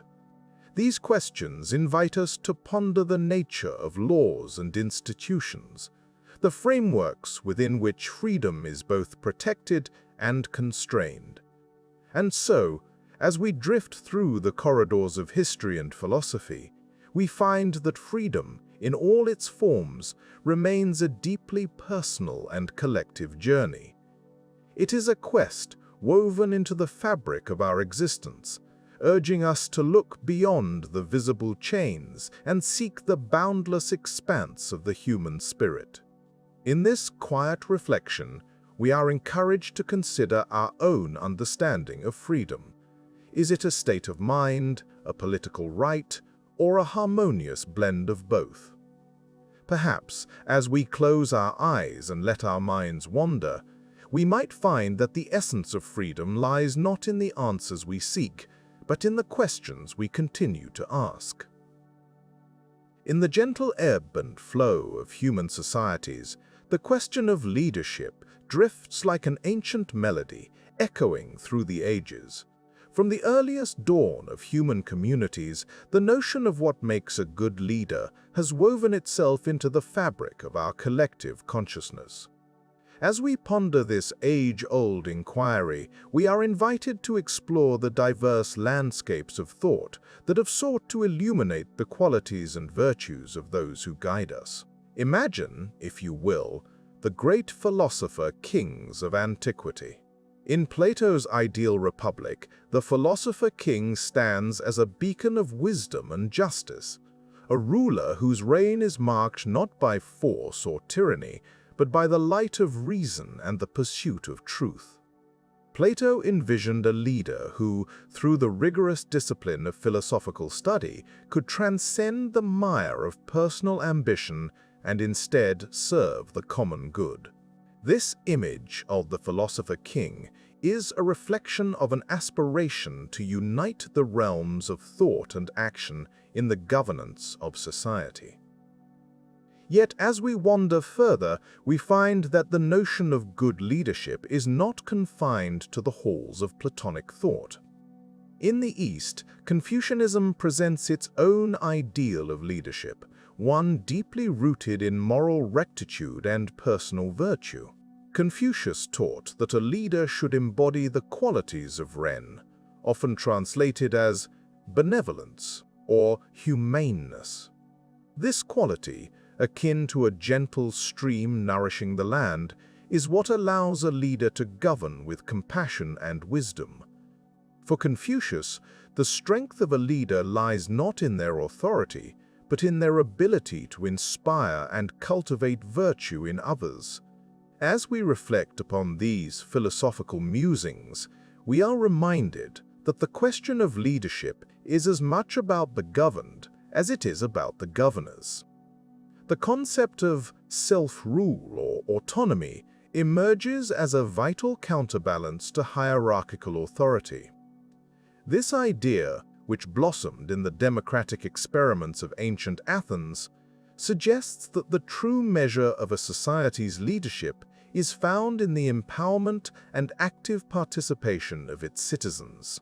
Here, the notion of leadership extends beyond the individual to encompass the collective, where each voice contributes to the harmony of the whole. Yet, the path of leadership is fraught with shadows, and skepticism of authority remains a persistent theme throughout history. The writings of figures like Laozi remind us of the virtues of humble leadership, advocating for rulers who are like water, flowing gently and unobtrusively, shaping the world without force. In his Tao Te Ching, Laozi warns against the dangers of excessive control and intervention, suggesting that the best leaders are those who lead by example, allowing their people to flourish in their natural state. This skepticism is echoed in the works of Machiavelli, who, in stark contrast to the idealism of Plato and Confucius, offers a more pragmatic, if not cynical, view of leadership. In The Prince, Machiavelli explores the complexities of power, suggesting that a successful leader must be shrewd and adaptable, capable of navigating the often tumultuous waters of political life. While his views may seem harsh, they serve as a reminder of the realities and challenges that accompany the mantle of leadership. As we ponder these diverse perspectives, we find ourselves returning to the question at hand: what makes a good leader? The answer, it seems, is as multifaceted as the human experience itself. It encompasses wisdom and humility, strength and compassion, vision and practicality. A good leader, perhaps, is one who can hold these qualities in balance, like a skilled conductor orchestrating a symphony of disparate instruments into harmonious accord. In our contemplation, we are reminded that leadership is not merely the domain of the great and powerful. It is a quality that resides within each of us, waiting to be nurtured and expressed in our interactions with others. Whether we find ourselves leading a nation or simply guiding a friend through troubled times, the principles of good leadership remain the same: to listen with empathy, to act with integrity, and to inspire with vision. As the night deepens and the stars cast their gentle glow upon the world, let us rest in the quiet assurance that while the question of leadership may never find a definitive answer, it continues to inspire us to seek the best within ourselves and in those who lead us. In this timeless journey of exploration and reflection, we find not only the essence of leadership, but also the enduring spirit of our shared humanity. In the gentle ebb and flow of history, the rise and fall of civilizations present a tapestry woven with the threads of human endeavor, ambition, and circumstance. As we drift through the annals of time, we find ourselves in the company of early historians like Herodotus and Sima Qian, who, with their quills and scrolls, sought to capture the essence of human societies. Their reflections, though ancient, echo with a timeless resonance, inviting us to ponder why civilizations ascend to great heights only to descend once more into obscurity. Herodotus, often hailed as the father of history, embarked on a journey not merely to record events, but to understand the forces that propelled the mighty empires of his time. To him, the rise and fall of civilizations were akin to the cycles of nature, inescapable yet intriguing. He observed the Persian Empire's expanse, marveling at its grandeur while noting the seeds of its decline sown within its vast territories. Herodotus offered insights that seem to whisper to us across the ages that hubris, the overreach of power and ambition, often lays the groundwork for a civilization's fall. In the quiet of our contemplation, we might consider how pride and an unchecked thirst for dominion can lead to an inevitable reckoning. Sima Qian, a historian from the Han Dynasty, provides a perspective from the East, painting a picture of the cyclical nature of dynasties in China. His work, The Records of the Grand Historian, stands as a monumental effort to chronicle the ebb and flow of Chinese civilization. Sima Qian viewed history as a mirror, reflecting the virtues and vices of rulers and the consequences of their actions. He pondered the mandate of heaven, a philosophical concept suggesting that the legitimacy of rulers is divinely ordained but also contingent upon their moral conduct. When rulers fail in their duties, the mandate is withdrawn, leading to the decline and fall of their reigns. Such reflections remind us of the delicate balance between power and responsibility, and how the neglect of one can tip the scales towards decline. As we meander through these historical landscapes, we encounter the notion of external forces shaping the fate of civilizations. Both Herodotus and Sima Qian acknowledge the impact of natural disasters, invasions, and economic shifts. These forces, often beyond human control, can dismantle the edifices of power with an unyielding hand. The fall of Rome, for instance, was hastened by a confluence of internal decay and relentless barbarian invasions, a reminder that even the most formidable of empires are not immune to the vagaries of fortune. In our quiet musings, we might wonder about the role of innovation and adaptability in the survival of civilizations. Those societies that embraced change, that welcomed new ideas and technologies, often found themselves better equipped to weather the storms of history. The Renaissance, emerging from the embers of the Middle Ages, is a testament to the power of intellectual and cultural revival in breathing new life into the fabric of society. It is a gentle nudge to us that curiosity and openness to change can be lifelines in times of uncertainty. Yet, as we reflect upon these historical narratives, it becomes apparent that the story of civilizations is not solely one of rise and fall, but of transformation. The remnants of past societies often lay the groundwork for new beginnings. The fall of Constantinople, for instance, spurred the age of exploration, as scholars fled to the West, carrying with them the seeds of knowledge that would ignite the fires of discovery and innovation. In the hushed moments of our contemplation, we are invited to consider the lessons these ancient historians impart. They urge us to look beyond the surface of events, to seek understanding in the patterns of human behavior and the forces of nature that shape our world. Herodotus and Sima Qian, though separated by time and geography, share a common pursuit, a quest to illuminate the paths we tread and the choices we make. Their works are not merely records of the past, they are gentle reminders of our place within a vast and interconnected tapestry. As we drift further into the embrace of reflection, we ponder what the rise and fall of civilizations reveal about our own journey.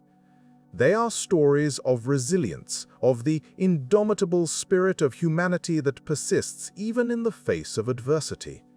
They remind us that while empires may crumble, the essence of human endeavor continues, ever seeking, ever striving towards new horizons.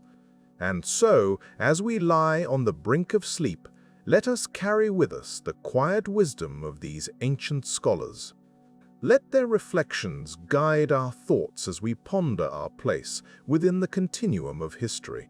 For in this gentle exploration, we find solace in the understanding that our questions, like the civilizations before us, are part of a larger, enduring narrative, one that invites us to listen, learn, and, perhaps most importantly, to dream. In the quiet expanse of night, when the world hushes its bustling and the stars silently stitch patterns across the firmament, we find ourselves pondering one of the most profound questions of human existence: is there a purpose to life? This question, echoing through the corridors of time, has been asked by thinkers, poets, and ordinary folk alike. It is a question that has drawn answers as varied as the cultures from which they sprang, each offering a unique tapestry of thought. In the ancient world, purpose was often intertwined with the divine. Many cultures saw life as a journey predestined by the gods, each individual a thread in the grand design of the universe. In ancient Mesopotamia, for example, the Epic of Gilgamesh speaks of human beings created to serve the gods, to maintain the order of the cosmos. This narrative, though perhaps seen as archaic, offers insight into the early human psyche's understanding of existence as a service, a duty to something greater than oneself. In contrast, ancient Greece presented a more human-centric view. Philosophers like Socrates, Plato, and Aristotle pondered life's purpose through the lens of reason and virtue. For Socrates, the examined life was paramount. To question, to learn, and to understand were the highest callings. Plato envisioned a world of forms, suggesting that purpose lay in the pursuit of the true, the good, and the beautiful. Aristotle, ever the grounded thinker, proposed eudaimonia, often translated as flourishing or well-being, as life's ultimate aim, achievable through virtuous living and the fulfillment of one's potential. These ideas marked a shift from divine mandate to personal responsibility and introspection. The Indian subcontinent offered a different perspective, one deeply rooted in spirituality and the cycle of life. In Hindu philosophy, the concept of dharma, one's duty or righteous path, suggests that purpose is inherent and personal, linked to one's role in society and the cosmic order. Meanwhile, the teachings of Buddhism, with its emphasis on the Four Noble Truths and the Eightfold Path, propose that life's purpose is to transcend suffering and achieve enlightenment, a liberation from the cycle of rebirth. Here, purpose is a journey inward, a quest for inner peace and understanding. In China, Confucianism and Taoism presented complementary yet distinct views.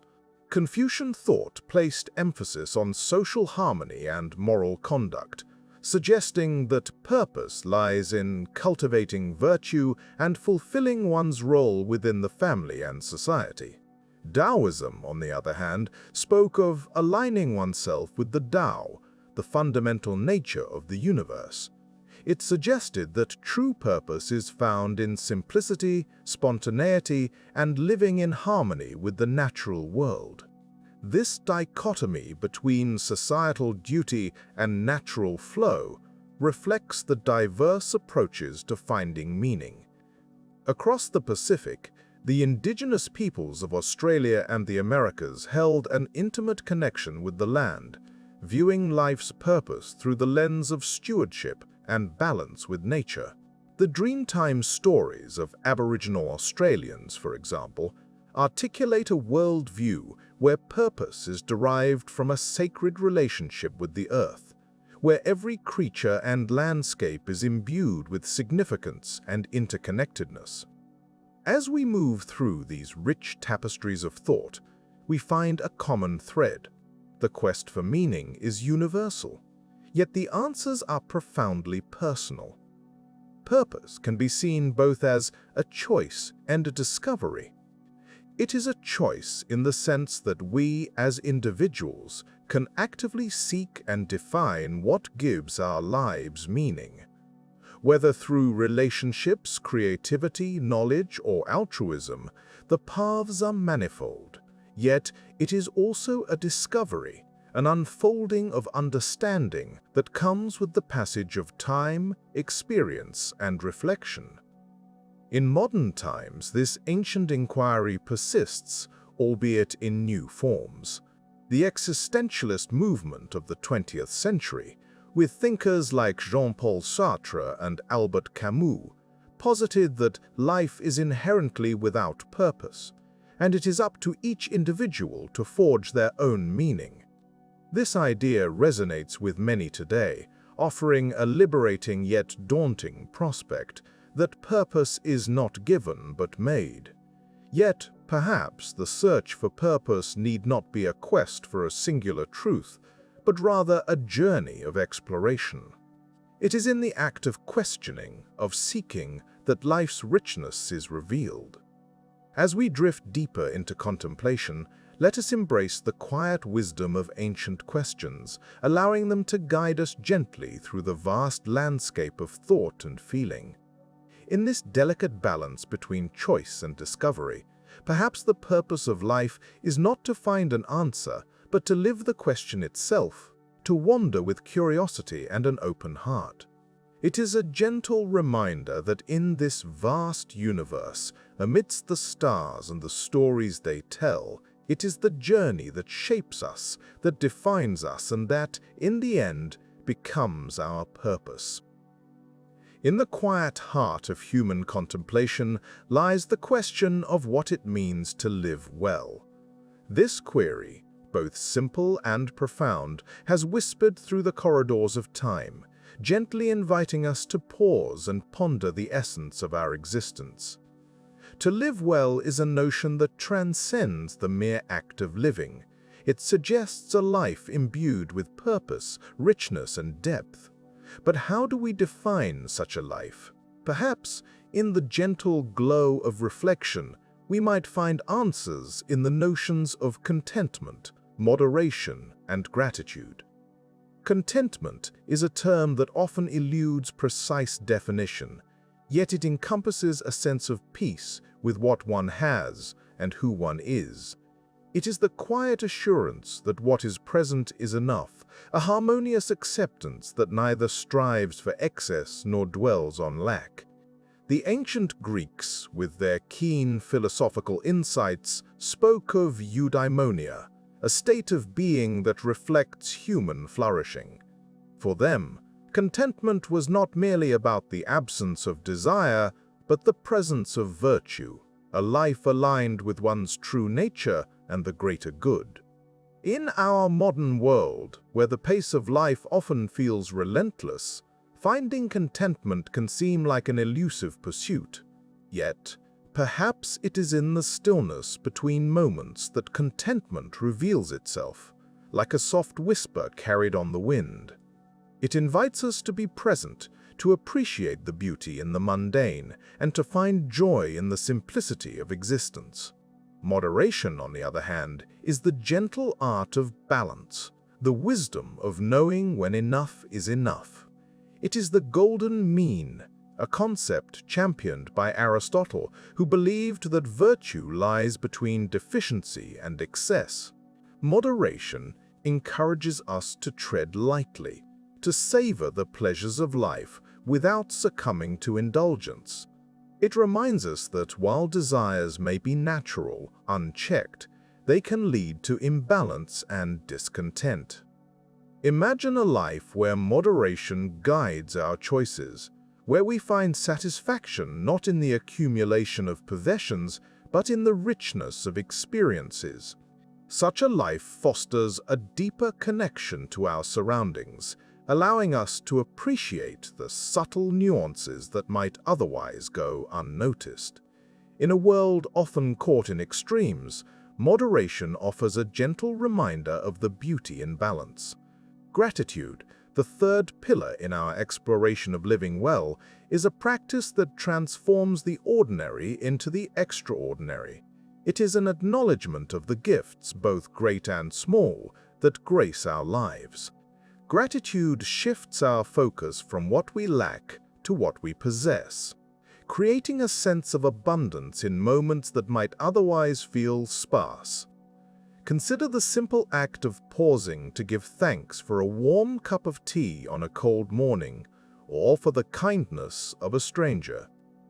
In these moments, gratitude becomes a lens through which we perceive the world, enhancing our awareness and appreciation of life's intricate tapestry.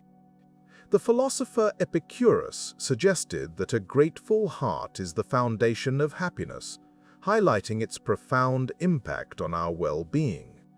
As we reflect on what it means to live well, we might also draw inspiration from diverse cultural traditions.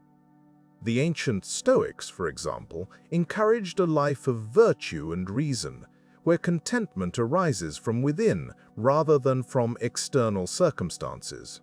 In Eastern philosophies such as Taoism, living well is often associated with harmony and alignment with the natural order of the universe, a gentle flow with the currents of life.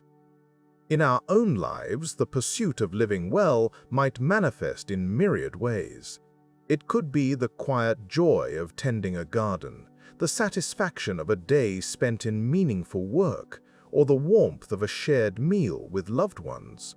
It is a life that embraces simplicity and cultivates a deep sense of connection, both to ourselves and to the world around us. Ultimately, to live well is a personal journey, one that invites us to explore the depths of our own hearts and minds. It is a dance between contentment, moderation, and gratitude, a delicate balance that evolves with time and experience. As we navigate this path, we are reminded that living well is not a destination, but a continuous process of becoming, a gentle unfolding of life's possibilities. In the quiet moments before sleep, as we drift into the realm of dreams, may we carry with us the serene wisdom of contentment, the gentle guidance of moderation, and the transformative power of gratitude. These timeless principles, like stars in the night sky, illuminate our way, offering a compass for the journey of living well. In the gentle, muted light of history's vast library, love stands as a timeless volume, often opened but never fully read. It is a subject that has captured human imagination since time immemorial, weaving its essence through philosophy, poetry, and ethics. As we ponder the nature of love, we embark on a journey through various cultural landscapes, beginning with the ancient Greeks and extending towards the wisdom of the East.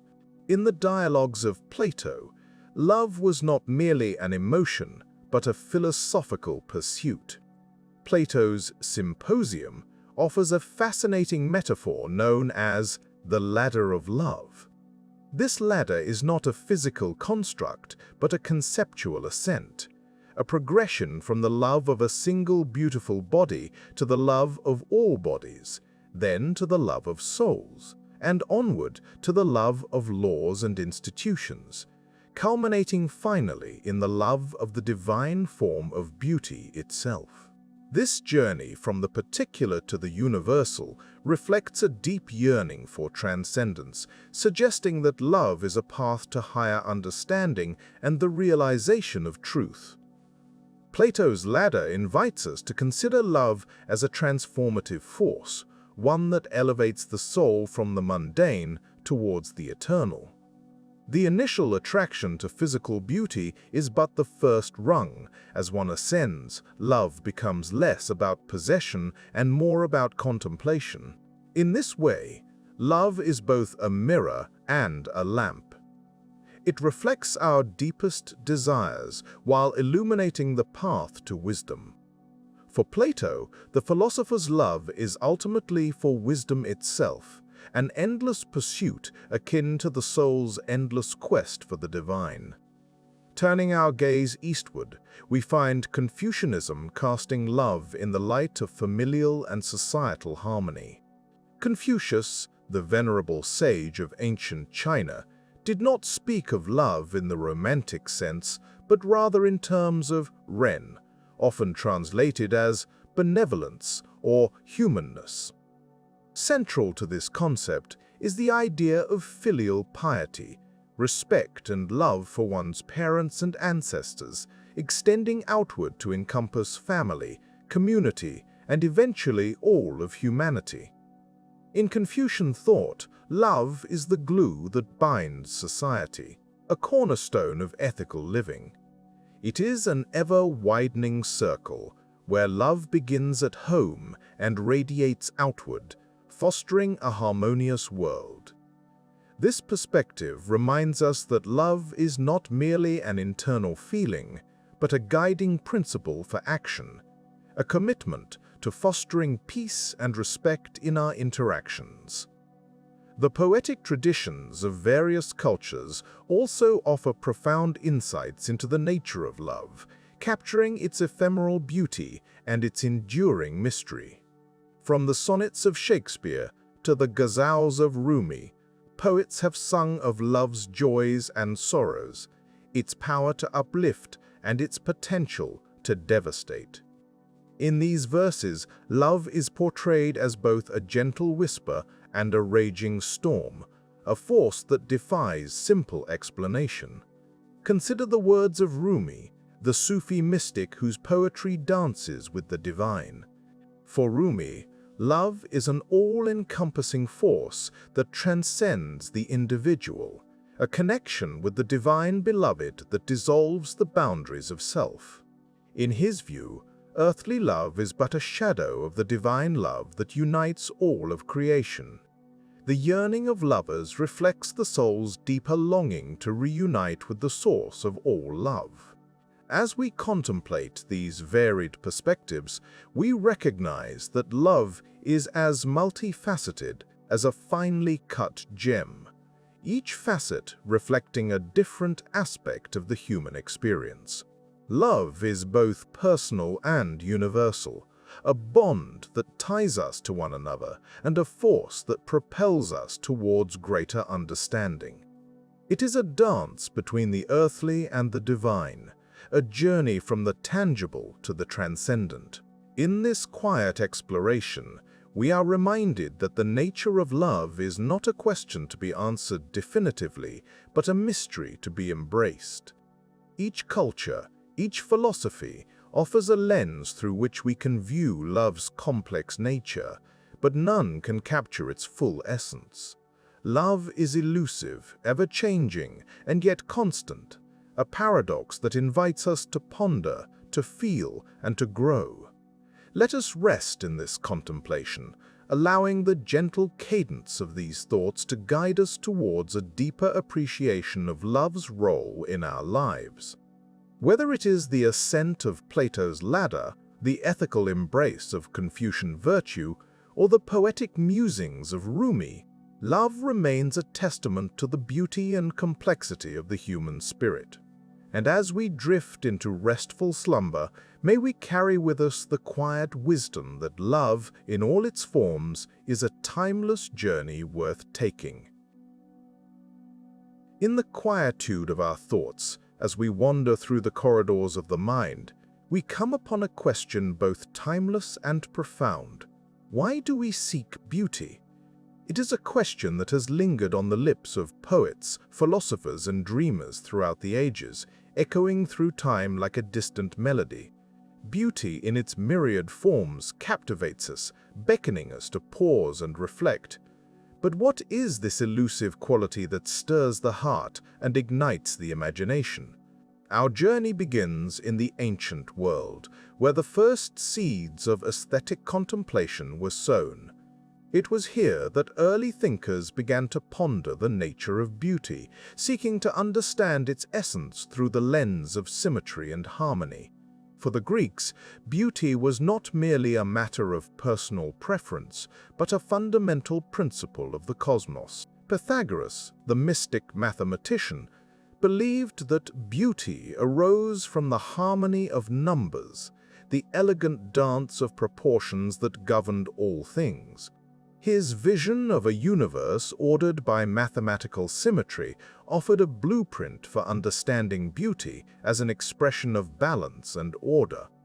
In the realm of art, the Greeks sought to capture this elusive ideal. The sculptor Polykleitos, in his pursuit of the perfect form, devised a set of proportions known as the canon, a guide to achieving aesthetic harmony. His statues, with their poised elegance and measured grace, stand as testaments to the enduring power of symmetry in the quest for beauty. Yet, even as we admire these ancient works, we are reminded that beauty is not confined to the realm of the visual. It pervades all aspects of existence, from the gentle cadence of a poem to the serene stillness of a landscape. The pursuit of beauty extends beyond the shores of Greece, weaving its way through the tapestry of human culture. In ancient India, the concept of rasa emerged, an aesthetic flavor or essence that transcends mere appearance.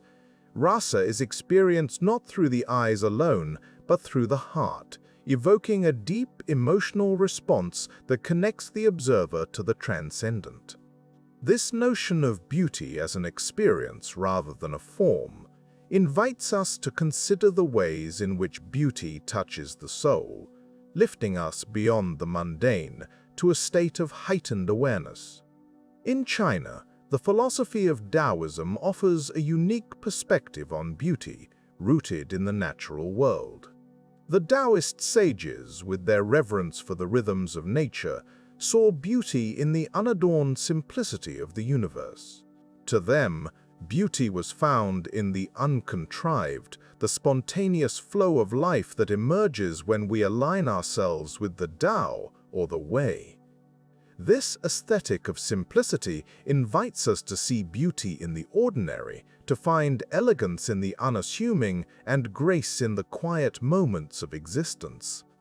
As we move through time, the medieval period brings a new dimension to the discourse on beauty, one that intertwines with the spiritual.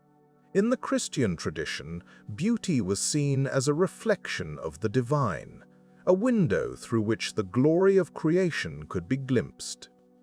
The soaring cathedrals of Europe, with their intricate stained glass and soaring arches, were designed to inspire awe and elevate the spirit, a testament to the belief that beauty could lead the soul toward transcendence.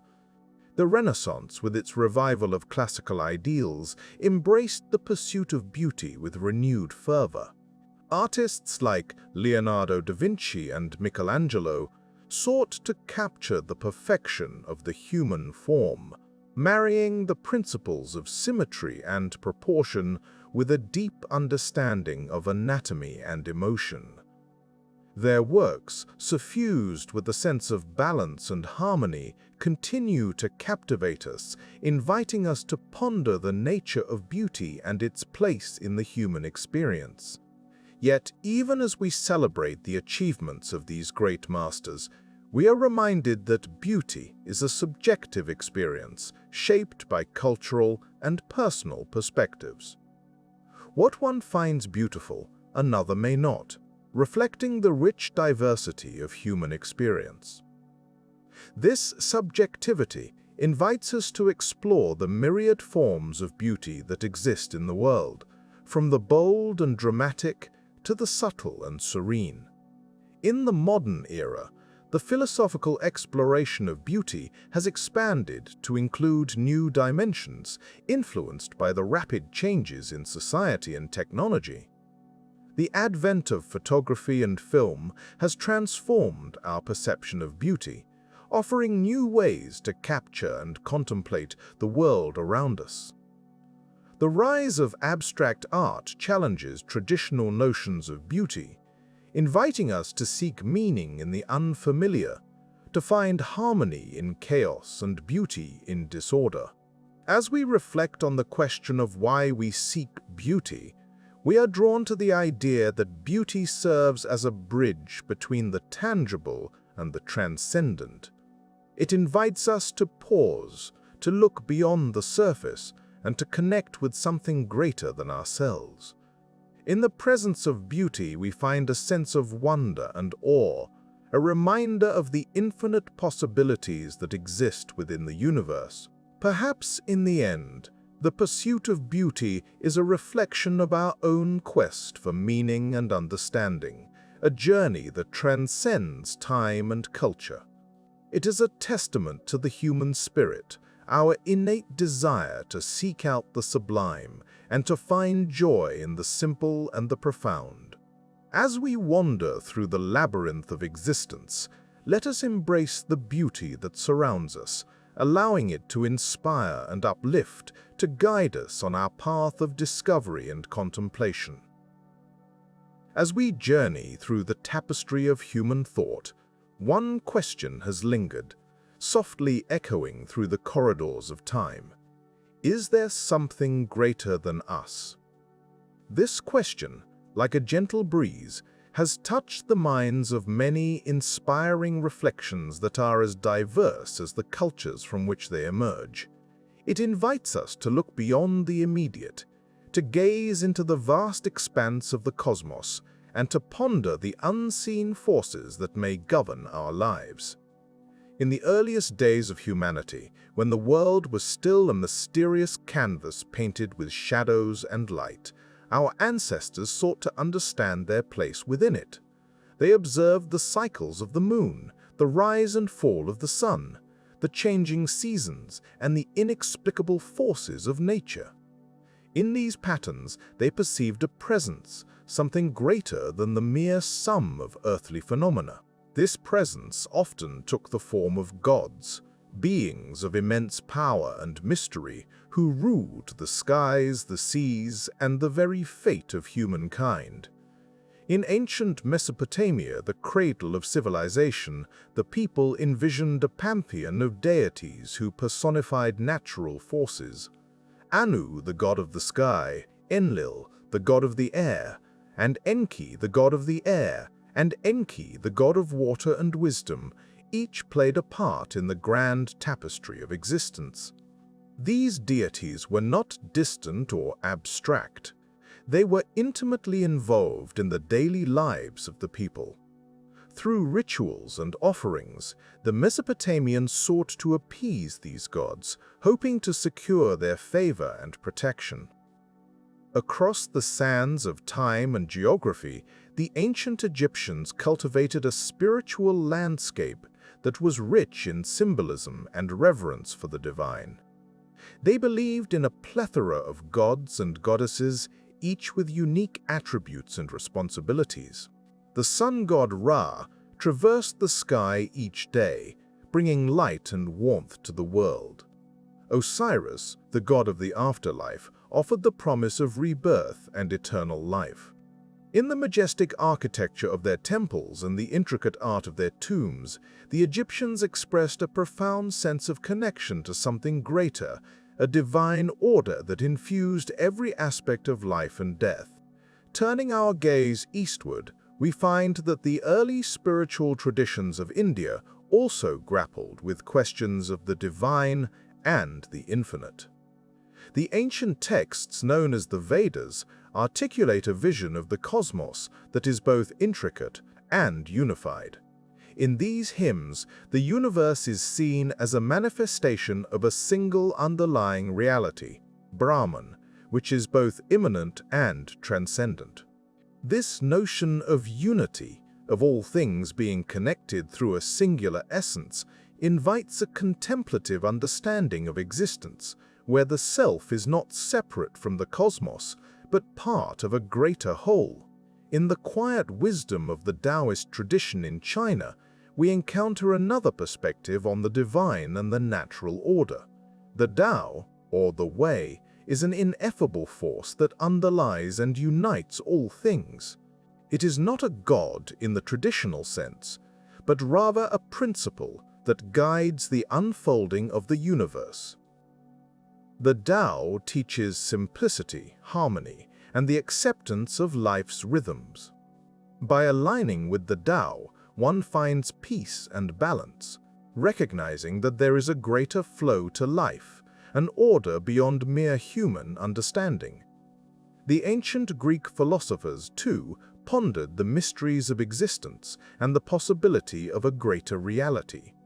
Plato, in his allegory of the cave, suggested that what we perceive through our senses is but a shadow of a higher truth, a realm of perfect forms and ideas.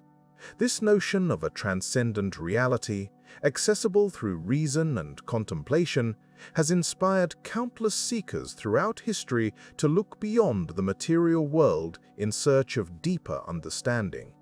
As we reflect on these diverse traditions, we see that the search for something greater than ourselves is a universal thread woven through the fabric of human thought. It speaks to a longing for connection, for meaning, and for understanding in a world that can often seem chaotic and incomprehensible. Whether through gods, cosmic principles, or philosophical inquiry, humanity has continually reached out into the unknown, seeking to grasp the elusive essence of the divine. In the quiet moments of our own lives, when we pause to contemplate the stars or feel the gentle caress of the wind, we too may sense this presence, a whisper of the infinite that calls us to wonder and to dream. It is in these moments that we find solace, knowing that we are part of a vast and mysterious universe, one that is infinitely greater than ourselves.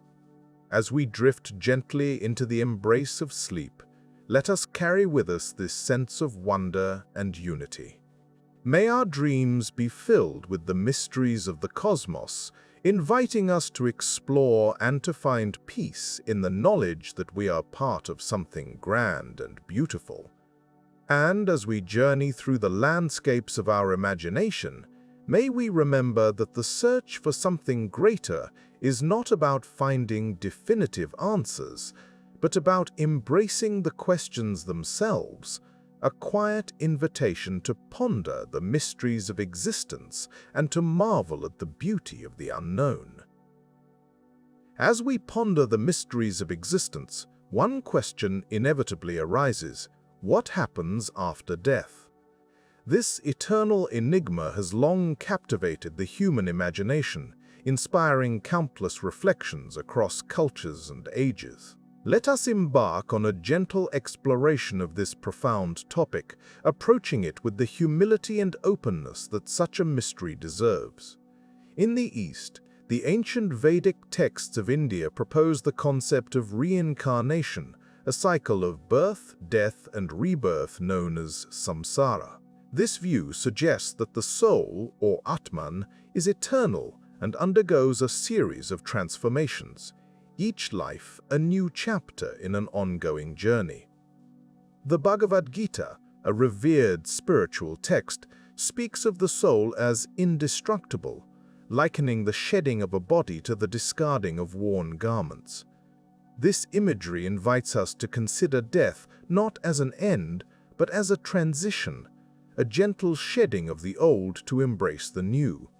Buddhism, emerging from the same cultural soil, offers a slightly different perspective. While it acknowledges the cycle of rebirth, it places less emphasis on the permanence of an individual soul. Instead, it views existence as a continuum of consciousness, where each life is a temporary aggregation of experiences and conditions. The concept of anatta, or non-self, challenges the notion of a fixed identity, suggesting that what we perceive as I is an ever-changing flow. Death, then, becomes a natural part of this flow, a moment where the energies of one life disperse, only to reassemble anew. In ancient Greece, philosophers like Plato contemplated the immortality of the soul, envisioning a realm of pure forms where the soul resides after death. Plato's allegory of the cave speaks to a reality beyond our immediate perception, hinting at a divine world where the soul might find its true home.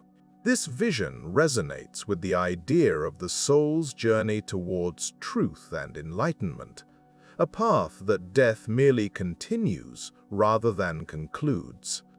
Elsewhere, in the fertile landscapes of ancient Egypt, beliefs surrounding the afterlife were deeply intertwined with the cycle of nature. The Egyptians saw death as a passage to an eternal existence, a journey through the underworld guided by the god Osiris. The heart would be weighed against the feather of Ma'at, symbolizing truth and justice to determine one's place in the afterlife. This concept reflects a profound belief in moral continuity, where the deeds of one's life shape the destiny of the soul. In more contemporary thought, the question of what happens after we die has often been approached through the lens of memory and legacy. Some philosophers suggest that we achieve a form of immortality through the memories we leave behind, the impact of our actions, and the stories others tell of us. In this view, death is not an erasure, but a transformation, where our essence lingers in the minds and hearts of those who remain. Science, too, has ventured into the territory of death, albeit with a focus on the physical and observable. The study of near-death experiences, those moments when individuals glimpse beyond the threshold, offers intriguing, if inconclusive, insights. Many report a sense of peace, a light-filled tunnel, or encounters with deceased loved ones. While these experiences are often attributed to neurological phenomena, they nevertheless provide a glimpse into the subjective experience of dying, inviting us to consider the possibility of continuity beyond physical cessation. Ultimately, the question of what occurs after death remains one of the great mysteries, a riddle that eludes definitive answers. Yet, perhaps the true value of this question lies not in its resolution, but in the way it encourages us to reflect on life. By contemplating death, we are reminded of the preciousness of existence, the fleeting beauty of each moment, and the connections we forge with others. In our quiet reflections, we might find comfort in the idea that death is not an isolated event, but part of a larger narrative, one that is woven into the fabric of the cosmos, where every ending is a prelude to a new beginning. As we drift into the realm of dreams, let us hold these thoughts lightly, allowing them to settle like the gentle fall of autumn leaves, whispering of life's enduring mystery. In the quiet recesses of human history, there has always been a profound yearning to grasp the ultimate truth. It is the kind of truth that promises completeness, a final understanding that ties the tapestry of existence into a coherent whole. Yet, as we meander through the corridors of philosophical and spiritual thought, we encounter an intriguing paradox. The closer we seem to get to this ultimate truth, the more it eludes our grasp. This chapter invites us to gently explore the limits of our thought and the humility that such a pursuit necessitates. Across varied traditions and cultures, thinkers have long pondered the nature of truth and our capacity to comprehend it. In ancient Greece, Socrates famously declared that true wisdom comes from knowing that one knows nothing. This humble admission sets the stage for a journey that is less about arriving at answers and more about cultivating a mindset of perpetual curiosity. Socrates' approach reminds us of the inherent limitations within our human faculties and the vastness of what remains unknown. Eastern philosophies, too, echo this theme of humility before the boundless. In the Tao Te Ching, Laozi writes of the Tao, an ultimate principle that is both the origin and the end of all things. Yet, he cautions that the Tao that can be spoken of is not the eternal Tao. This poetic expression underscores a profound truth. Language and human concepts fall short when trying to encapsulate the totality of existence. Similarly, in the Upanishads, ancient Indian sages expound on Brahman, the ultimate reality that transcends all dualities and distinctions. Brahman is described as neti neti, meaning not this, not that, a phrase that guides seekers away from finite descriptions towards an experiential understanding that lies beyond intellectual grasp. This reflective path encourages letting go of rigid definitions and embracing the fluidity of existence. These ancient teachings suggest that the journey towards ultimate truth is more about the questions we ask than the answers we might find. They invite us to cultivate a sense of wonder and openness, recognizing that our understanding is inherently partial and provisional. Indeed, the scientific endeavor itself, with its ever-evolving theories and discoveries, exemplifies this dynamic process. Each answer science provides unfurls new questions, reminding us of the infinite expanse of the unknown.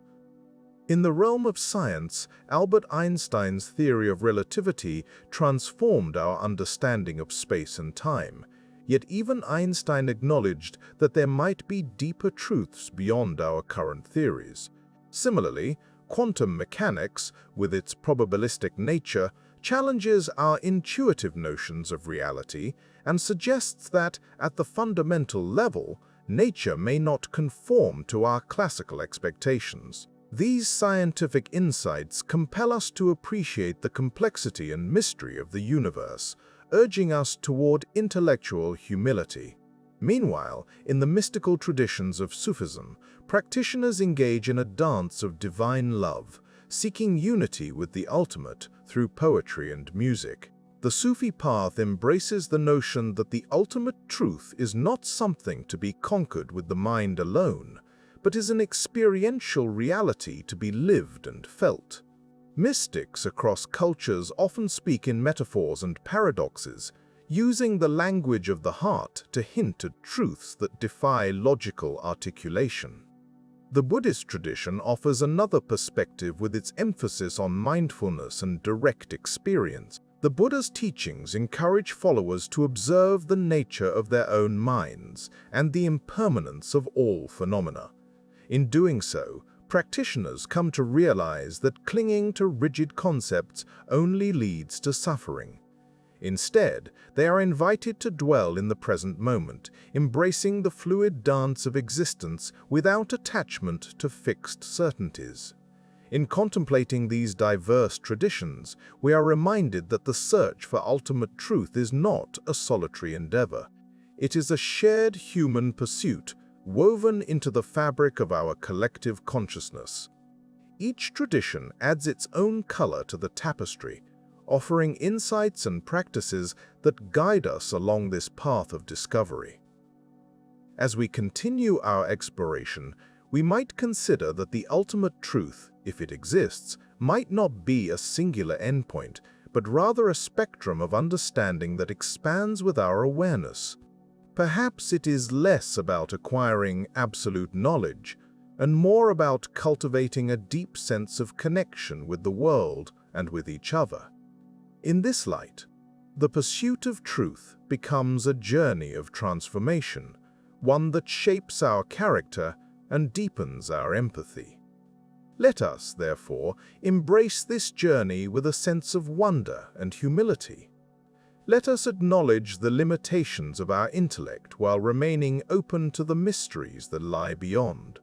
In doing so, we honor the wisdom of those who have walked this path before us, and we contribute to a rich legacy of inquiry that transcends time and culture. Ultimately, the search for the ultimate truth is a reflective mirror that invites us to examine our own inner landscapes. It asks us to cultivate a listening heart, to be still and attentive to the whispers of the universe. It reminds us that, in the grand theater of existence, we are both participants and observers, each playing a part in the unfolding story. With each step we take on this path, may we find solace in the questions themselves, allowing them to guide us gently toward a deeper understanding of who we are and our place in the cosmos. In the quiet moments of reflection, may we discover that the search for ultimate truth is, in itself, a beautiful and profound act of being. In the hushed corridors of history, we find ourselves amidst the quiet wisdom of ancient questions. These questions, simple yet profound, have long been the guiding stars for humanity's understanding and curiosity. They are the whispers that have traveled through time, crossing cultures and civilizations, nudging each generation to ponder the mysteries of existence. As we gently close our eyes and let our minds drift across the tapestry of human thought, we see how these questions have woven themselves into the very fabric of our lives. They have shaped not only our understanding of the world, but also our place within it. In many ways, these age-old inquiries have been the silent architects of our collective consciousness, laying the foundations upon which we build our beliefs, our societies, and our hopes. From the earliest days of human contemplation, these questions have sparkled like distant stars in the night sky, inviting us to gaze upward and wonder. What is the world made of? The early philosophers, from Thales considering water as the fundamental substance to the atomists envisioning invisible particles, sought to peel back the layers of nature's secrets. Their musings, though primitive by modern standards, were revolutionary in their attempt to see the world through a lens of reason rather than myth. The nature of change and the essence of time have been companions to these foundational questions. Heraclitus, with his ever-flowing river, whispered to us of the constancy of change, while Parmenides offered the counterpoint of permanence.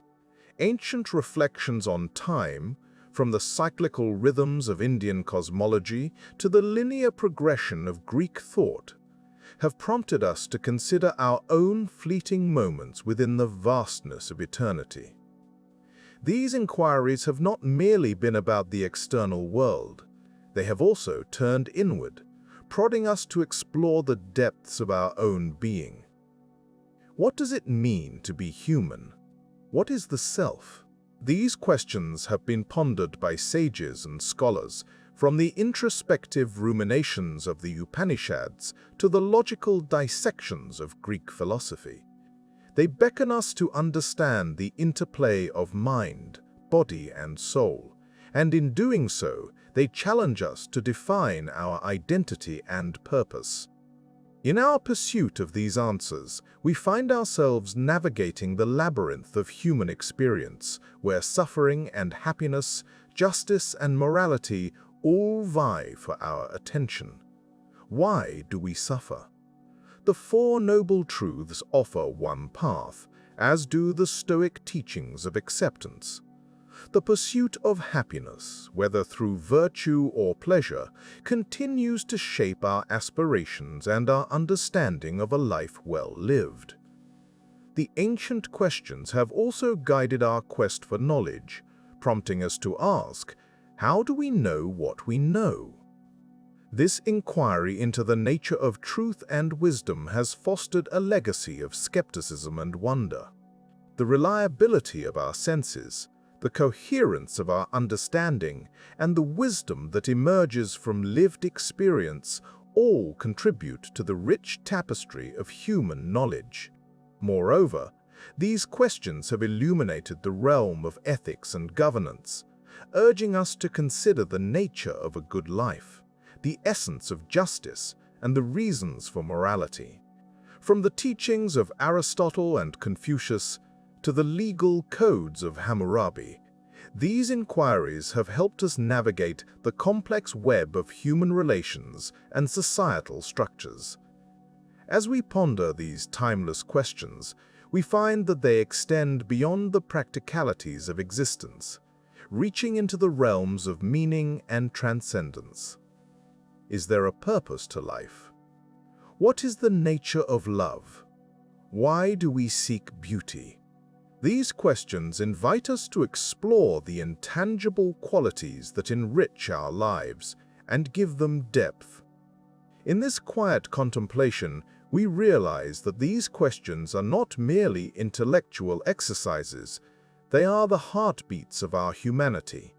They remind us of our shared journey through the ages, a journey marked by an insatiable curiosity and a relentless pursuit of understanding. They are the gentle reminders that, while we may never find definitive answers, the act of questioning itself is a testament to our enduring spirit.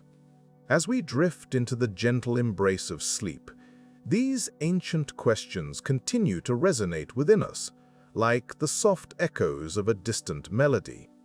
They remind us that, in the vastness of the cosmos, we are but small players with immense potential for wonder and discovery. And in this quiet wisdom, we find solace, knowing that our search for meaning is a journey without end, a journey that connects us to the generations that have come before and those yet to come. So let us hold these questions close, like treasured companions, as we navigate the depths of our own wandering minds, ever curious, ever seeking, in the gentle, timeless dance of inquiry and reflection. In the gentle embrace of night, when the world softens and the edges of our consciousness blur, we find ourselves pondering. It is in these quiet hours that the questions come to us, unbidden but welcome, like old friends. They are the questions we have spent a lifetime asking, not in search of definitive answers, but for the sake of the journey they inspire. The questions that beckon us to explore, to wonder, to dream. Philosophy, in its most essential form, is not about obtaining answers. It is a journey, a path of curiosity that leads us through the rich tapestry of human thought.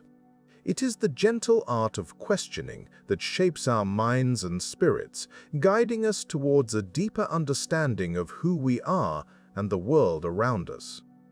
The questions we ask, more than the answers we find, make us who we are. They are the compass of our intellectual and emotional landscapes. Consider for a moment the question, what is truth? An answer might seem straightforward, but in truth, the question itself opens a myriad of pathways. It invites us to explore the realms of perception, knowledge, and belief. It encourages us to reflect on the nature of reality and our place within it. Each path we take in this exploration enriches our understanding, not because we reach a conclusive endpoint, but because we learn to see the world with new eyes. This journey of inquiry is akin to a river, ever flowing and ever changing. The river does not seek to reach the sea with urgency, nor does it mourn the passing of each moment. It simply flows, embracing the landscape, nourishing the earth and reflecting the sky above. Similarly, in our philosophical pursuits, it is the process of questioning that nourishes our intellect and spirit, allowing us to reflect the beauty and complexity of the universe within ourselves. Throughout history, great thinkers have pondered the same timeless questions that captivate us today. Socrates, in his quest for wisdom, did not claim to possess answers, but instead embraced the art of asking. His method, the Socratic dialogue, was a dance of questions that led his interlocutors to greater self-awareness and insight. Socrates understood that the search for truth is rooted in dialogue and reflection rather than the certainty of answers. In our own lives, we may find that answers often lead to more questions. This is not a flaw in our quest, but a testament to the richness and depth of the human experience. Each question answered peels back a layer, revealing new mysteries and deeper inquiries. It is this endless unfolding that makes the journey worthwhile, a journey without a final destination, only new horizons. The beauty of this philosophical journey lies in its ability to transform us. As we engage with the questions of existence, morality, and meaning, we find that our perspectives shift. We become more empathetic, more open-minded, and more connected to the larger tapestry of humanity. The questions teach us to listen, to consider, and to embrace the diversity of thought and experience that surrounds us. In this way, philosophy transcends the pursuit of knowledge and becomes a practice of living. It encourages us to approach life with curiosity and humility, recognizing that the answers we seek are not fixed, but fluid, like the river's course. The search itself is a form of wisdom, a gentle reminder that life is not about certainties, but about embracing the unknown with grace and wonder. As we drift into the peaceful realm of sleep, let us carry with us the quiet wisdom of these ancient questions. Let them be our companions, guiding us through the landscapes of our dreams. For in dreams, as in philosophy, we find a space where time stands still and the boundaries of possibility dissolve. Here, in this tranquil space, we are free to explore, to imagine, and to question without end. Let us cherish the journey, for it is in the journey that we find ourselves. It is in the questions that we discover our deepest truths, not in the answers that we discover our deepest truths, not in the answers that come and go. As we close our eyes tonight, may we find comfort in the gentle rhythm of inquiry, knowing that the search is what truly matters, and that the answers, like the stars, will always be there to guide us home. As we reach the gentle conclusion of our journey through the landscape of ancient questions, let us take a moment to settle into the quietude that surrounds us. Imagine, if you will, a serene pond at dawn, where the water's surface lies undisturbed, reflecting the first light of day.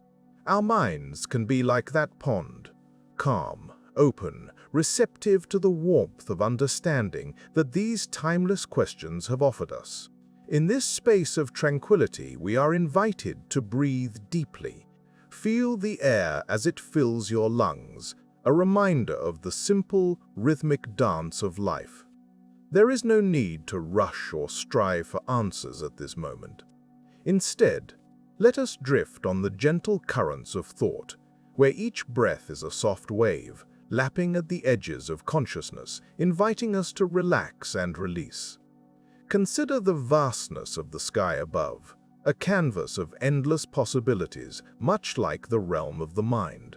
Each question we have pondered is like a star, distant yet ever present, guiding us through the night. These questions are not mere puzzles to be solved, but companions on our journey, illuminating the path with their gentle light. They remind us that life is not a series of destinations, but a continuous exploration, a meandering path through the garden of existence. In this garden, we find not only questions, but also the seeds of understanding, waiting patiently to blossom in their own time. As we wander through, we notice the delicate interplay of shadows and light, the way each leaf catches the sun in its own unique dance. Such is the nature of thought, a mosaic of experiences, reflections, and insights, each contributing to the tapestry of our inner world. Let us embrace the notion that it is perfectly acceptable not to have all the answers. Indeed, it is this very acceptance that can free us from the confines of certainty and open the door to curiosity and wonder.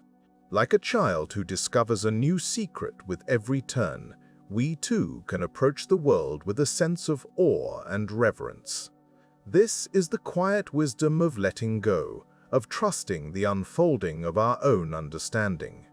In the stillness of this moment, we find the space to listen, not only to the echoes of ancient questions, but also to the whispers of our own hearts. What do they tell us? Perhaps they remind us of the beauty in simplicity, the grace in stillness, the joy in being present. In this listening, we become attuned to the subtle symphony of life, where each note is a moment, each silence a pause in the melody. As we drift further into the embrace of the night, let us carry with us the gentle assurance that we are part of something larger than ourselves. Whether we call it the universe, nature, or simply life, it is a vast and wondrous whole, one in which we are intimately intertwined. Our questions, like leaves on a tree, are individual expressions of a deeper unity, each contributing to the richness of the whole. In this interconnectedness, we find a sense of belonging, a reminder that we are never truly alone. Our thoughts, our dreams, our questions, they are threads in the fabric of existence, weaving us into the grand tapestry of life. This realization can bring a profound sense of peace, allowing us to rest in the knowledge that we are exactly where we are meant to be. As the gentle ebb and flow of thought continue to cradle us, let us give ourselves permission to simply be. There is no urgency here, no need to grasp or hold on. Instead, we can float, buoyed by the quiet assurance that all is well. In this state of calm reflection, we may find that our minds become like a clear pool where the waters are still and the reflections are true. In this clarity, we recognize that the journey is its own reward. Each question we have explored is a stepping stone, a gentle nudge towards greater understanding. Yet it is not the destination that matters most, but the journey itself, the moments of insight, the gentle unfolding of thought, the quiet joy of discovery. As we close our eyes and embrace the night, let us hold on to this sense of peace. Allow the thoughts to settle like leaves upon the forest floor, creating a soft bed upon which to rest. In this stillness, we find the courage to dream, to imagine, to wonder. And so, as we drift into sleep, we carry with us the knowledge that the questions remain, waiting patiently for us to return.